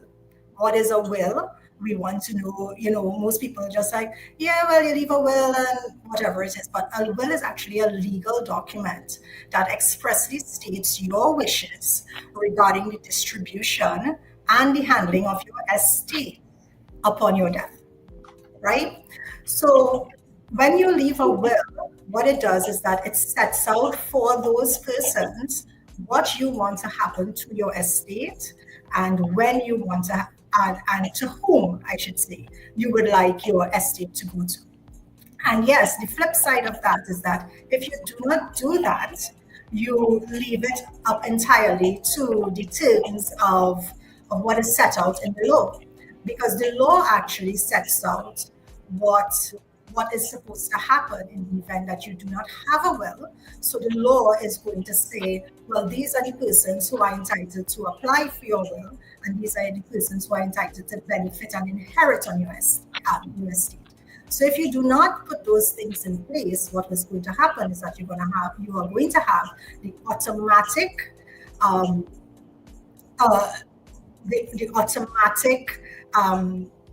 provisions of the will of the legislation, which are the Wills and Probate Act and the Administration of Estates Act. Those are going to kick in, and then it will be distributed according to that. What is the automatic? So generally speaking, what we have is that in terms of inheritance, if it is you are married, and we're talking like entitled to benefit here. So who will inherit? If you are married and you don't have children, your spouse gets everything. If you are married and you have children, your spouse will get half and your children will get the other half. If you have more than one children, it will be shared, that half share will be shared equally. And it tends to go down, there's an order of priority, essentially. So it will tend to go down depending on whether it is you have no spouse, no children, your parents are alive, your siblings. So in situations where it is persons may not, for example, be married or have siblings, may not have children, you will probably go to your parents. If your parents are deceased, and let's say you're not really great with your siblings, well, if you don't put something in place, what will happen is that they are the exact persons who are going to end up with what it is you have. Yeah, it kind of stresses the importance that people should have estate planning as part of their to-do list, and you generally I know the problem is people don't like to think about their own death, and so they don't like to plan that. Okay, because when you're planning a will, you're planning in a sense about your own death. Yes. And so people are uncomfortable with having that conversation. So they kind of defer it. And sometimes it gets deferred, and of course, then it becomes too late. At what point do you think people should start thinking about estate planning and putting things in place? Well, I do think that is something, estate planning, you're correct, it's something that is very important. And I don't think that there's any specified time. I would say as soon as you can, because to be quite honest, we're not really guaranteed tomorrow, right? And as much as it is, we think that it might be morbid to think about these things. What we have happening is that when we fail to do that type of estate planning presently, and the thing is, estate planning is not only about a will, and we can get into that a little bit, but when we fail to do that estate planning, what we end up have happening is that when you die, there tends to be a lot more uncertainty, who gets what to do. Some persons may not even know what you have. And that leads to a lot of difficulties. Sometimes families may not be able to access funds because someone may have died unexpectedly, and then you do not know what to do. You have no idea where to go. You have no idea who to call. But estate planning allows you to put those things in place. And as I said, it's not just about a will, because there are other things that you can do that can put you in a place where it is, things are set up. So, for example, earlier the question had been asked, is there something that I can do now? And yes, there are things that you can do now, right? That is part of that estate planning process, that it's not only about doing a will. So some of those things, for example, yes, you can consider joining persons to some of your assets, right? So that may be something that you may want to consider. For example, you can add persons to the title of your property. In cases like that, you will need an attorney to assist you to do that. But yes, you can also put it in your will, and it can be dealt with at that point in time. Honestly, at the point of probate. But interestingly, Kerri-Ann, the issue of the issue of that kind of estate planning, where people do it in before a will, and they, especially when it comes to land, because land sometimes becomes the most controversial issue. That can lead to all sorts of family bacchanal, and family bacchanal is often worse than stranger bacchanal, because the hatred for some reason is more intense. It gets more intense in terms of getting through legal matters. But the issue of passing on land, because sometimes parents want to pass on land to children, and oftentimes I know sometimes attorneys, they may say, okay, this is the house we're living in, I'm passing it on to you. I'm passing the title to you now, so that you don't have to go through so I don't have to go through the issue of probating of the will and all of that. So I'm passing it to you now, and sometimes they're relinquishing the entire interest. And I know sometimes attorneys caution and say, well, look, keep a life interest. Yes, that is correct. Yeah, because you have situations where parents have passed property over to children, and then children throw them out. And you may think that does not happen in Trinidad, and it does. It does. So, I mean, I don't know if you want to talk about those sorts of situations with regard to those kinds of deeds that are done. Yes, so that is exactly where I was going, and thank you for raising that, because yes, that is something that really happens. You have so many fights and difficulties. So one of the things, yes, you can put a will in if it is you decide you don't want to do it now. But yes, in the present, as part of estate planning, if you know that is your intention, ultimately you would like, yes, your children to get it, or your siblings, or whomever it may be, you can do a deed of gift right now, right, which can vest your interest, and it can either be the remainder, what we refer to as the remainder, as you would have indicated. Yes, sometimes you can choose to decide that you want to retain a life interest, and what that really means is that you will be the legal owner essentially for the duration of your life, but once your life ends, it will go to whomever it is you would have dictated for it to go. So that deed of gift, or you can do it outright, where it is you just simply give over your entire interest to those persons now, and they will become the legal owners. So, yes. Go on. Yeah. You know what you also have in a Trinidad and Tobago situation, that, and which is why estate planning is so important, is that people don't do any documentation. And the land has a vague title in that granddaddy own it or grandmommy own the land, but it's ready that she gets it from her father. But the deed is not really in the grandmother's name. I'm just giving an example. Yes. And this is what Granny would have wanted, because Granny would have said, when I die, Jonathan and Samantha get in the house, but she doesn't leave it in any will. and it becomes now a kind of legal mire for people to now work through where does the legal title lie, and whether now some families are good. They go with what the grandmother said she wanted or what the mother or father said they wanted, and they, even though there is no will, they actually give legal efficacy to what the parents or grandparents wanted. But it's not the best case. It's not how you should do it.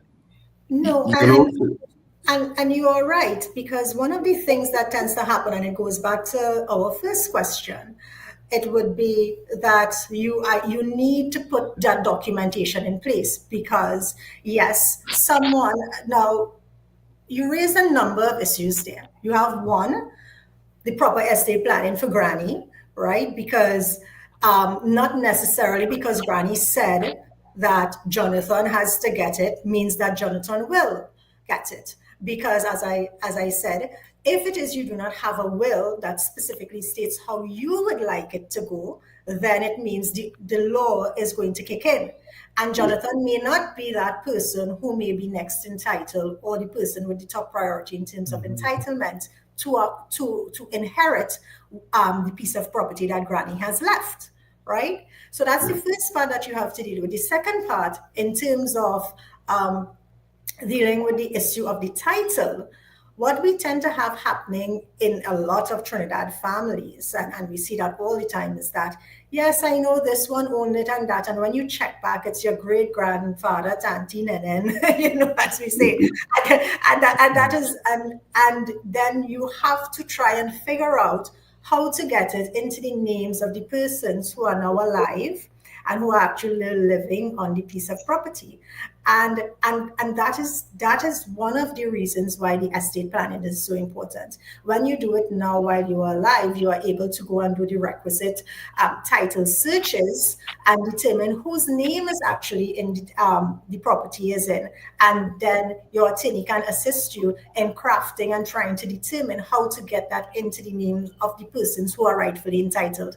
Because sometimes you have a lot of, there are layers and layers that you are looking at in terms of that family tree before it is you can even determine, well, are you even entitled to that piece of property that you think that you were entitled to and you have been living on for your entire life?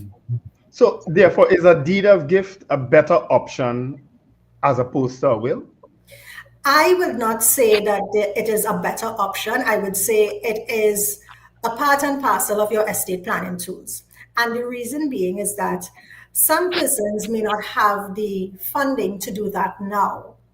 So they may prefer to leave that to be dealt with at the end of their, after they pass away, because there is a cost that is attached to that. It is a deed. It has to be prepared by an attorney at law, and there are stamp duty implications for that as well. Now, it is an excellent tool and it is an excellent option, and some persons prefer to have that done now. But some persons may not be in a position to do that now. So in that case, they may say, you know what, I don't want the hassle of doing it now, or I do not have the funds to do it now. So I may put it in a will, and the persons who are entitled, they will deal with it at that point in time.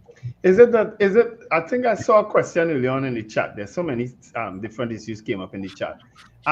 Do you have to go through an attorney to prepare a will? Well, you have to go through an attorney if it is the estate is more than $4,800 to be exact. So the law sets it up that any estate that is $4,800 and below, you can possibly go into the probate registry and they can assist you with doing that. Some persons may still choose to go through an attorney because it may be part and parcel of a bigger estate management plan. It may be something else consequent upon which, you know, they need that estate. So you can go to an attorney. But what you're talking about is the actual probating of the will. So probating of a will, it is probate can be used in two ways, essentially. So yes, probating of a will, because we have a will, but generally in terms of the general context of what it is done, be it whether it's administration, so without a will, or with a will when we would probate. So whether you die with or without a will, if you have left assets, you would more than likely need what we refer to as a grant of representation.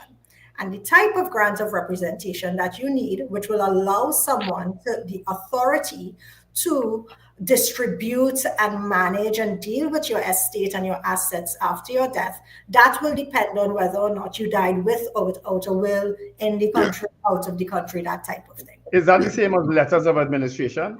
Yes. So it is called letters of administration when it is you die without a will, which is what we say you died intestate.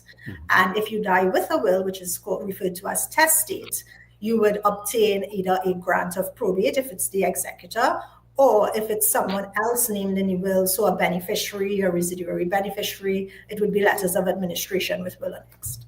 Yeah. But I think what Wendell was asking was whether you needed an attorney to actually draft a will and to actually have the will, to actually do the will.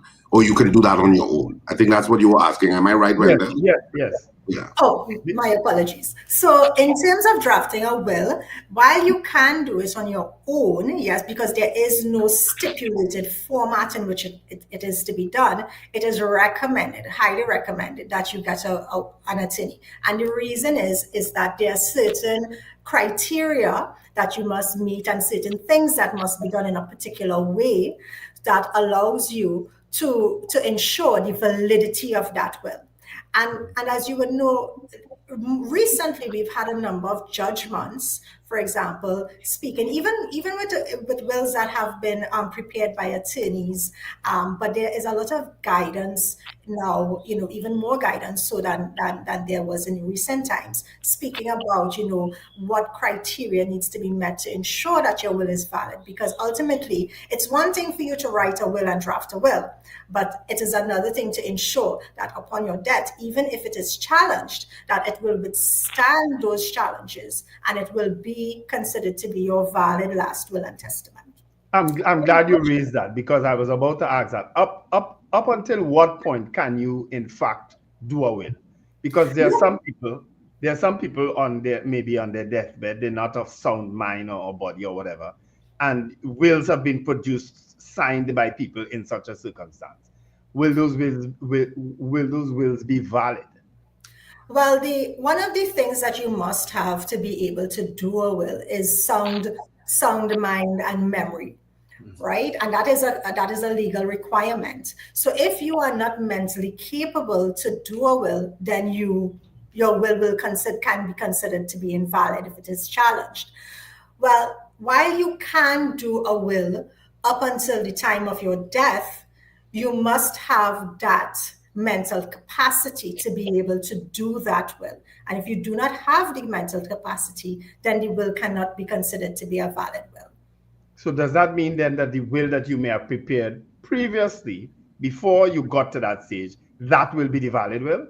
Yes, if it is you did have a will that was prepared before, and let's say in your scenario, you are on your deathbed and you don't have your memory, let's say someone might have Alzheimer's or something like that, that will may be invalidated. And if it is you do have another will, well, the previous will considered to be the valid will. If you don't happen to have a previous will, then the laws of under the Administration of Estates Act, and the Wills and Probate Act, in terms of who will be entitled, will kick in, and you would have been considered to have died intestate, that is without a will. Yeah. Do you have situations where, and I'm linking this in a kind of way to elder abuse? I mean, cautiously, I'm linking it to that, where in fact older people sometimes have no living relatives, they're the only one alive, and you have, are there in Trinidad legal predators who know that this person does not have any living kin that's traceable, so that when they die, the estate theoretically, I guess, will go to the state if there are no living kin, and they become and they put themselves in a position that either persuades the person to leave it to them via will, or try to build a relationship so that at the point they can ask the state to waive their interest, and that they get the property later down the road after all the legal requirements. Do you have situations like that cropping up?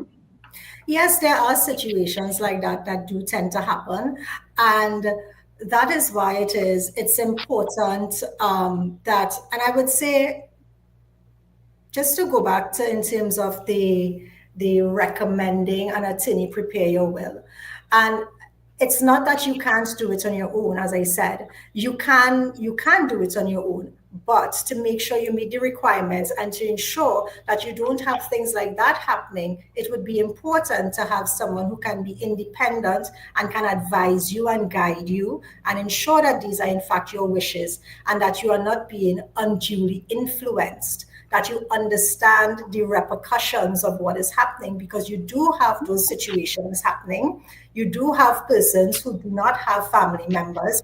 And yes, you can end up in a situation where it is, they can probably take you somewhere, or you can sit right at home and they may influence you to write things in a particular way, right? But then who is going to challenge it? You may not have anyone to challenge it.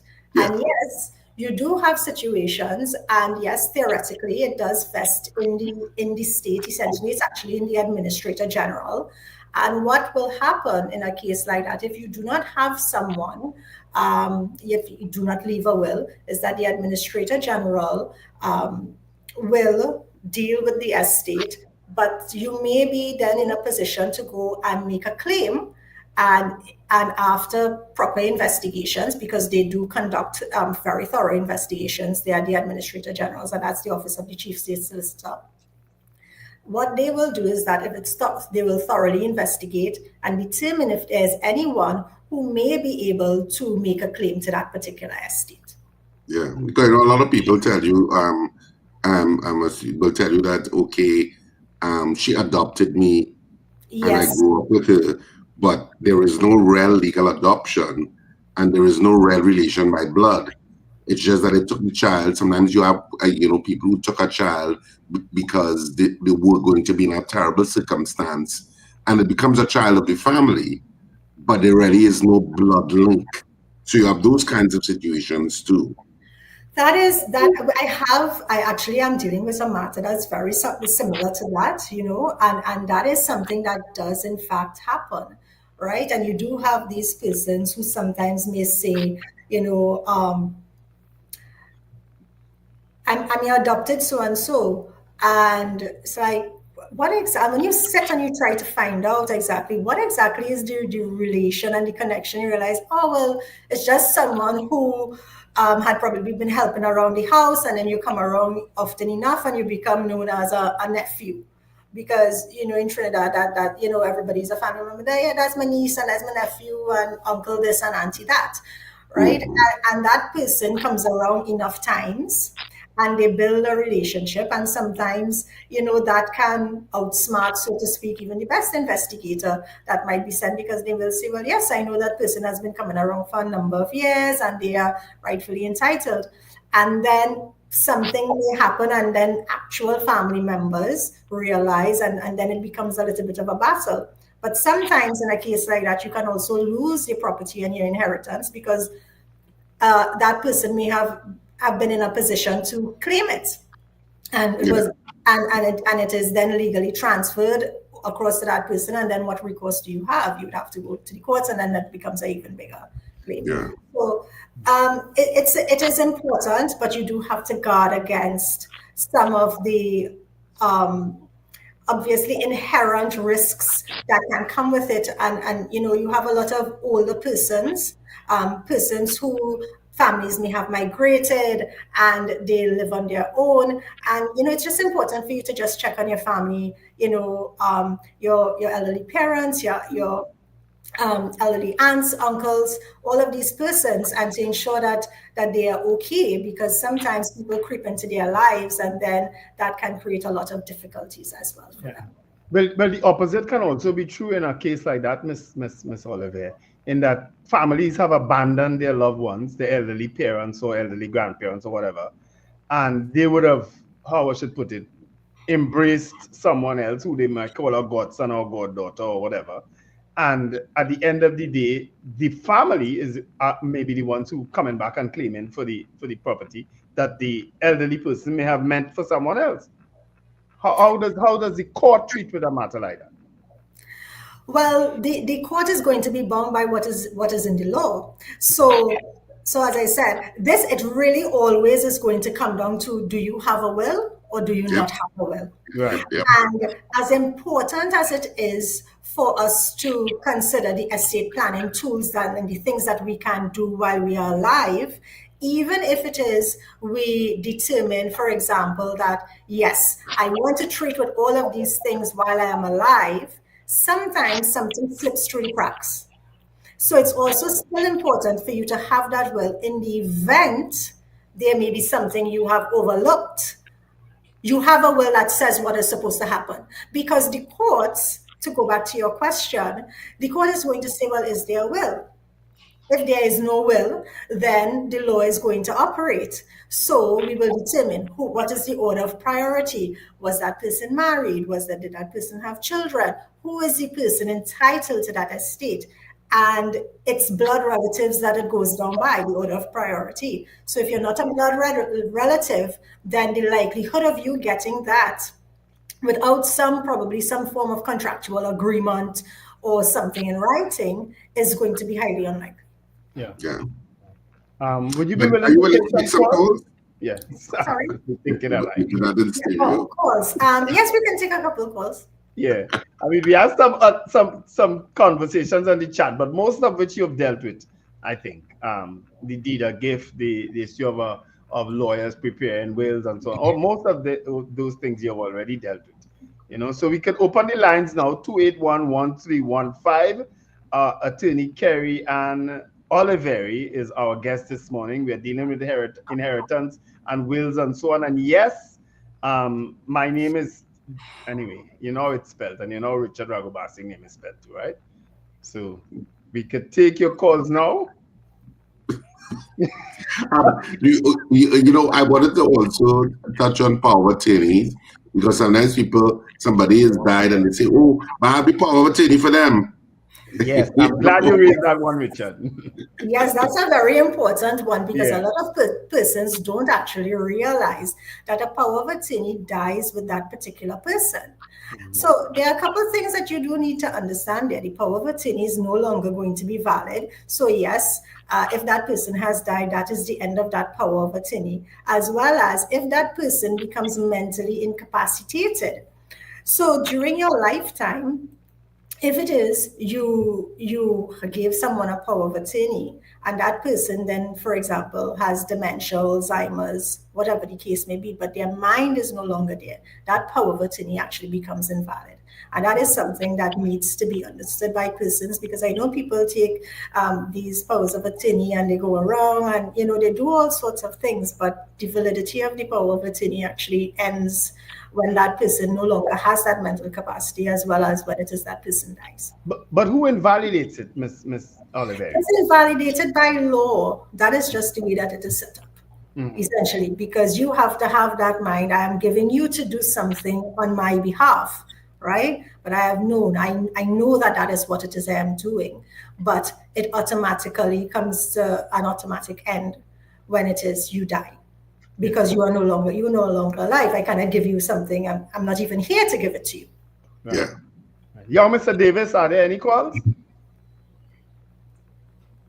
All right, apparently there's no call. The other explanation you can give, Ms. Oliverie, is on letters of administration.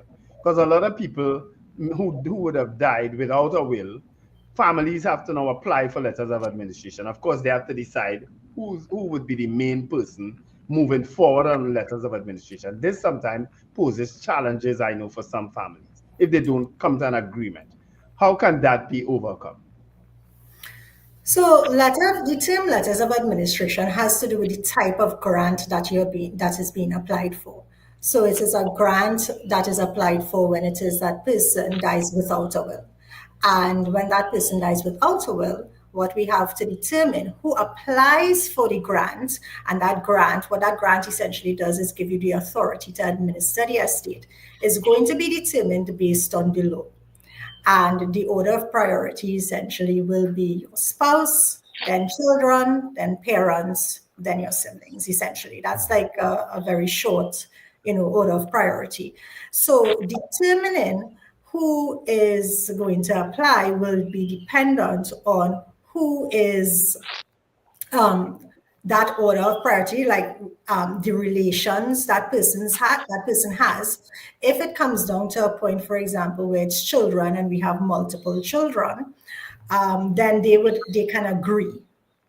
They can agree. If there isn't an agreement, then the attorney could always advise you, but you have up to 4 persons who can apply for the estate, but one person can get it, the other persons can consent.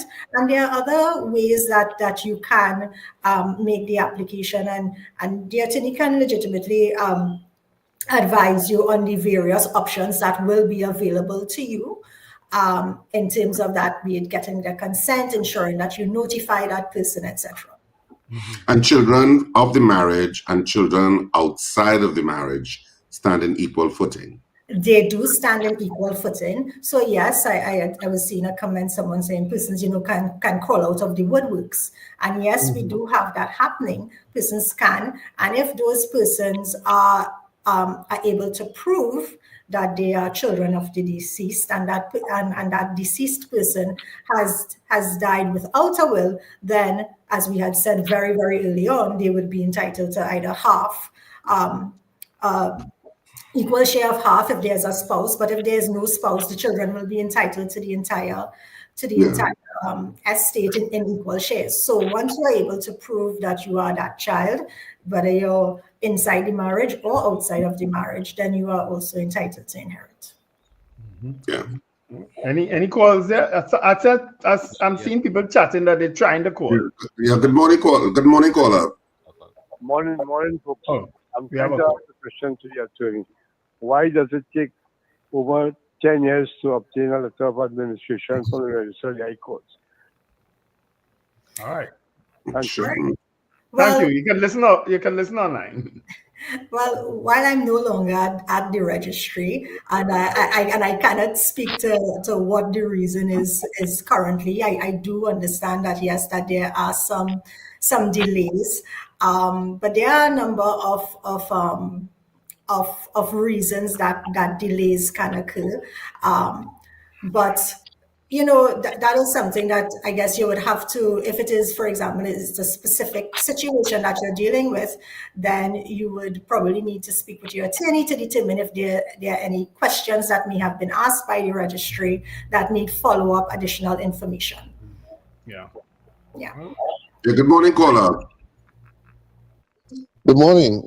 I learned something very valuable, very informative there that I think my common sense would determine that needs a little more explanation. You said when somebody dies or somebody lose their mental capacity, their powers of administration is terminated. Correct? The power of attorney. Yes. Terminated. However, you said that the law. Somebody asked when it is terminated, and you said that the law does that. But I suspect you could guide me if I'm wrong. That has to work in tandem with the medical fraternity. For example, for the situation of losing the mental faculties. Yeah, it has to be declared by a doctor. Doctor has to say that first before the law could activate. Yes, I would want to say yes, that is correct. So you may have a medical doctor evaluate the person to determine whether or not they have that mental capacity. Yeah. Right. And if you can explain to suspend the power of attorney. Power of attorney. Well, the power of attorney will be suspended once knowledge of that is practically known for what the power of attorney covers. Yes. So if the power of attorney covers, let's say, a Royal Bank account, Royal Bank will have to know that situation exists to not accept it. But sometimes they may not know.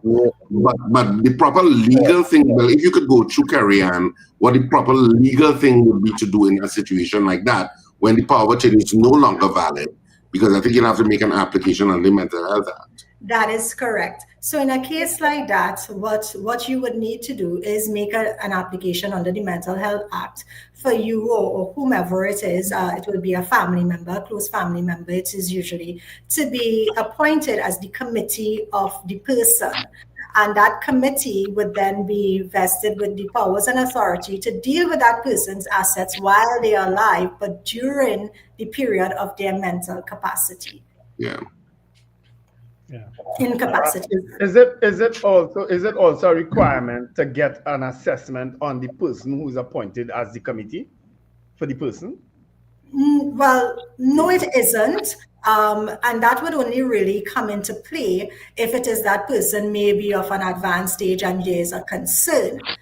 So no, there isn't a requirement for you to have an assessment on the person who's the committee. It may usually be, sometimes it might be a child if it's an elderly parent, they may make the application, or sometimes it can even be a spouse if it is, that spouse has that mental capacity, is okay. That person can apply to the court and be appointed as the committee, and it would set out exactly what they are authorized to do in terms of dealing with the person's assets. But ideally, it shouldn't be someone older than the person who is also suffering. But it could be, it doesn't really matter. Agreed. It doesn't really matter. It really is about your relationship with that person and whether or not you are in a position to deal with that person's assets and care for them, and because that is what you are essentially taking on. You are taking on a responsibility to care for that person, maintain them, and to deal with their assets in accordance with what is granted to you by the court, because the court usually takes a great oversight when they deal with matters like that. And you do have reporting functions in terms of how it is you treat with the funds of that person if you are given access to do that, for example. Yeah. Someone asked a question here, Ms. Oliverie. Can you make a will if a property is in mortgage, if it's mortgaged to someone? Yes, you can. You can do it if it's mortgaged. What you need to understand about a will is that it is what we refer to as ambulatory, which means that you can change it at any point in time. Once you have the mental capacity to do that, you can change it at any point in time. So if for some reason, let's say you are mortgaged now, but you may not be mortgaged at that point in time, but the intention is that by the time you get to that point when it is you do pass away, hopefully you would have paid off the mortgage and the property will be yours. If the property happens to still be mortgaged, then they will treat with it at that point in time, because the mortgage can be paid off, for example, and it can go into the name of the person who you intended it to go into. Yeah. So it doesn't matter that it has a mortgage on it. It has a mortgage. All right. Somebody's asking, what is the average cost for power of attorney? Right. So that would have to be something. I think every attorney may have there are different prices essentially. It may be around $2,500. Some persons might do it cheaper. It really depends on the nature of the power of attorney or what you are asking for, because there are general powers of attorney and then there are specific powers of attorney. So it depends on what it is you need it for, what the requirements are, and the attorney that you go to will cost you accordingly. Yeah. Well, this is what we're going to have to have the conversation this morning, Ms. Kerri-Ann Oliverie, and we appreciate so much your expertise on this topic, and we appreciate you taking the time to speak with us on The Breakfast Show. No problem. Thank you very much for having me. I did enjoy this chat well, and you do have a good day. Thank you. All right. We'll definitely have to have you back, because I'm sure loads of people want questions. Sure, no problem. Okay, thanks very much, Ms. Oliverie. Take care. Of course, All that right. is Kerri-Ann Oliverie from CPFL law firm, same law firm with Miss Caesar, Racer Caesar. That's the name I was trying to remember. All right, so thank you very much, folks. We're gonna do 8 o'clock news, and then when we come back, we'll close off.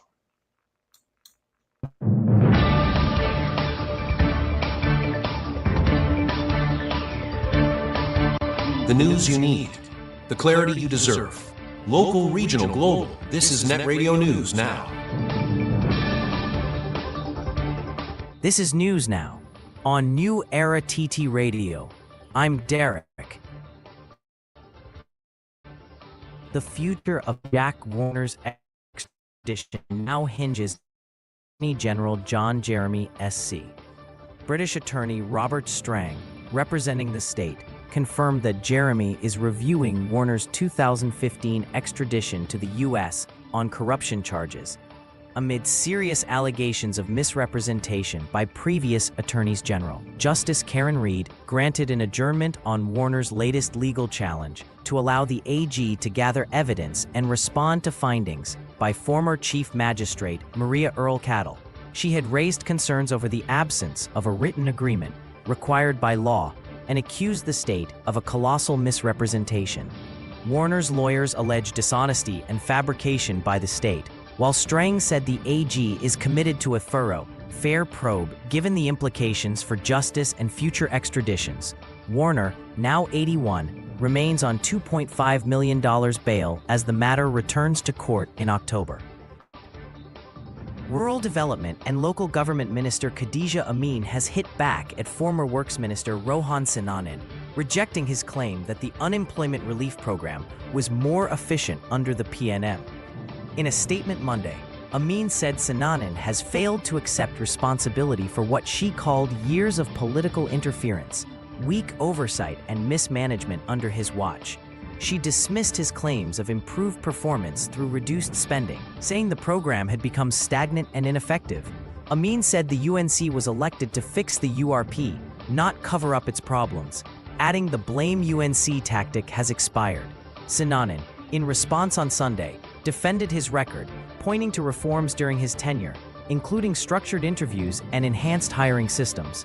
He said regular audits were introduced to address ongoing concerns, and emphasized that many issues predated his time. Former Prime Minister Dr. Keith Rowley has won a 16-year land dispute as the Privy Council overturned a Court of Appeal ruling against him. The case dates back to 2009, when Christo and Jocelyn Gift sued Dr. Rowley and Marcelle Latour, daughter of the late Frank Latour, over a 1998 land agreement at Alma Estate, Tobago. The Gifts claimed they purchased 56.5 acres that included land Rowley said was promised to him since 1975. He argued for a larger 85.6-acre parcel based on a 2009 survey. In 2017, the High Court sided with Rowley, saying the Gifts knew the sale was subject to resurvey. But in 2023, the Court of Appeal reversed that decision, citing old correspondence supporting the Gifts claim. On Tuesday, the Privy Council reinstated the original ruling, saying the appellate court erred by overriding factual findings without proving the trial judge was plainly wrong. The Privy Council confirmed that the Gifts and Frank Latour had understood the land promised to Dr. Rowley was excluded from their deal. Opposition Senator Foster Cummings is calling for the urgent reinstatement of youth development programs like the Civilian Conservation Corps and the Youth Agricultural Homestead Program. Speaking after signing the condolence book for late Senator Diarup Timol, Cummings said over 40 staff from various youth programs were recently sent home, leaving initiatives stalled. He warned this move puts thousands of vulnerable young people at risk of being recruited into crime. Cummings also criticized the government's halting of CPEP, URP, and reforestation efforts, claiming nearly 50,000 people are now on the breadline just months into the administration. He and opposition leader Penelope Beckles also slammed National Security Minister Wayne Sturgis's comments on stand your ground laws, warning such rhetoric encourages reckless violence.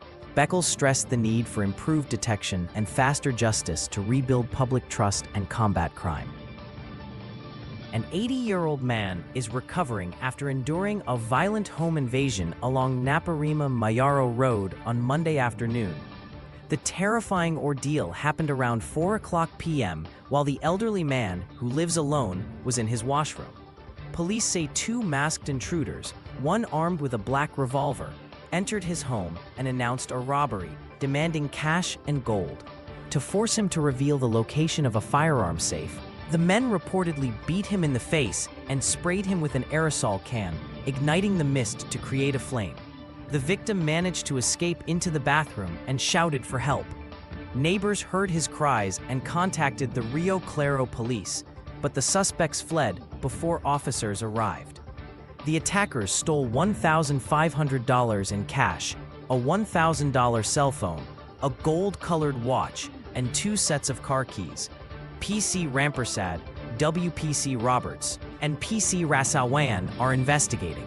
The victim received treatment at the Rio Claro Health Center. In the region, President of Guyana, Irfan Ali, has paid tribute to veteran educator and PPP-C election candidate Daniel Williams, who collapsed and died Monday night while campaigning in Region 7. Williams, headmaster of the 3 Miles Secondary School in Bartica, was addressing a political meeting when he suddenly fell to the ground. He was rushed to the Bartica hospital but was pronounced dead on arrival. An autopsy is expected to confirm the cause, with reports suggesting a possible heart attack.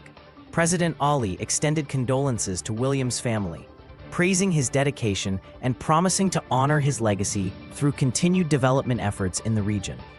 A viral video shows Williams criticizing the newly launched We Invest in Nationhood Party, referred to as the Blue Party, just moments before collapsing. That party is led by billionaire and presidential hopeful Azruddin Mohammed, who is under U.S. sanctions. Williams had served in education for over 30 years. In international news, Israeli Prime Minister Benjamin Netanyahu is hinting at tougher military action in Gaza, even as former security chiefs and ex-leaders call for an end to the nearly 22-month war. The Gaza death toll has now surpassed 61,000, according to the health ministry. On Tuesday, at least 25 Palestinians were killed, including aid seekers shot near food distribution points. Israel's military did not immediately comment. Meanwhile, Netanyahu met with his security cabinet to discuss the war's next stage, despite reported pushback from the army chief. Former Shin Bet head Yoram Cohen called Netanyahu's goals a fantasy, saying the war cannot achieve its aims. Egypt's President Abdel Fattah el-Sisi described the conflict as a war of starvation and genocide and urged international action. With Gaza's aid routes under threat and hunger worsening, some Palestinians say food now comes with a deadly price, often claimed under gunfire or chaotic conditions. And that's news at this time. That was news now. Stay informed with new Era TT Radio, Net Radio. Charmflair Auto Services Limited, your one-stop auto repair shop, located at number 1 Industrial Lane, Charmflair, right opposite the brewery on the Eastern Main Road. Yes, we do it all. Repairs to all makes and models, from your everyday sedan to SUVs, light trucks, pickups, and panel vans. We're also the sole distributors of Davantry tires, certified VTS inspection station, plus a wide range of services: oil change, front end and suspension repairs, tune-ups, tire alignment, batteries, electrical work, radiator and cooling system, AC repairs, and accessories galore. We offer pickup and drop-off service too. Call us today at 662-6545 or 662-6572. Follow us on Instagram and Facebook. Charmflair Auto Services Limited, number 1 Industrial Lane, Charmflair. We do it all.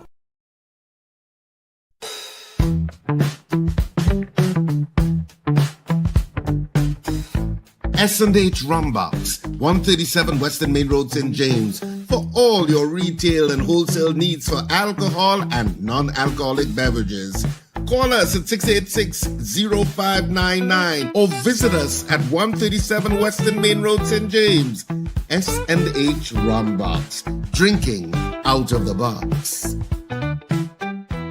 From the producers of Married and Mischievous and Lovers and Wop, now comes the brand new comedy. You don't leave foul to watch corn. A hilarious bacchanal and the ultimate stress reliever about love, betrayal, and best friends. You don't leave foul to watch corn. Premieres in Queen's Hall for one night only on Sunday, August 10th at 6:30 p.m. Tickets available at the Queen's Hall box office and all usual outlets. If you loved Married and Mischievous, if you loved Lovers and Wop, this is not one to miss.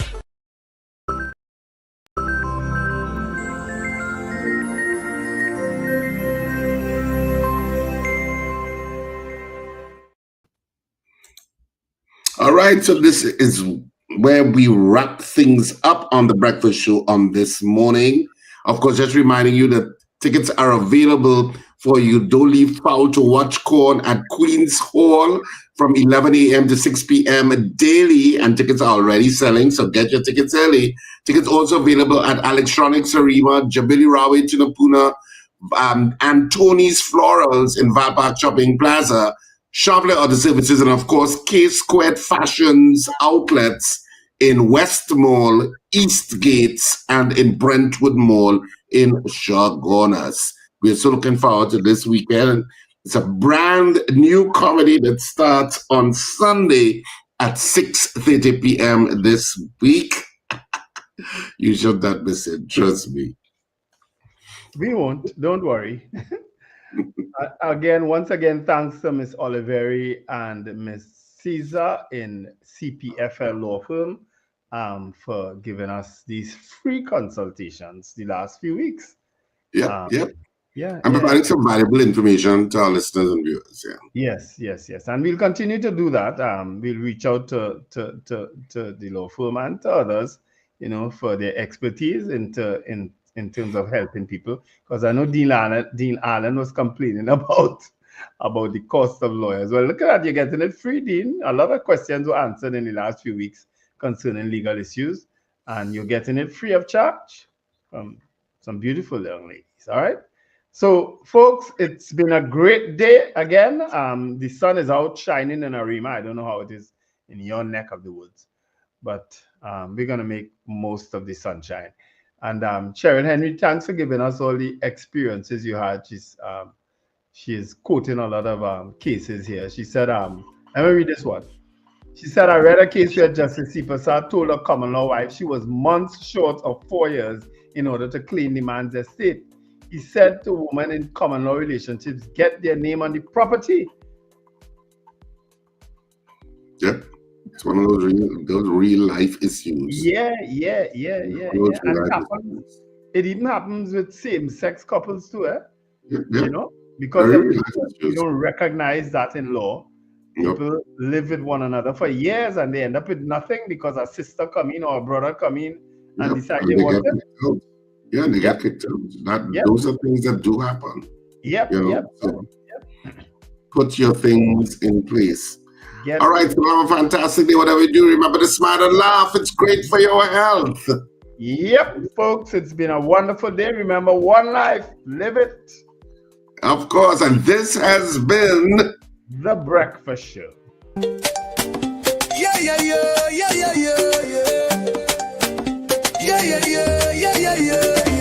Wake up, it's a brand new dawn. The Breakfast Show got the vibes turned on. From Maracas Bay to the Savannah line, let's start the day in Caribbean prime. Good vibes rolling through the air. The Breakfast Show.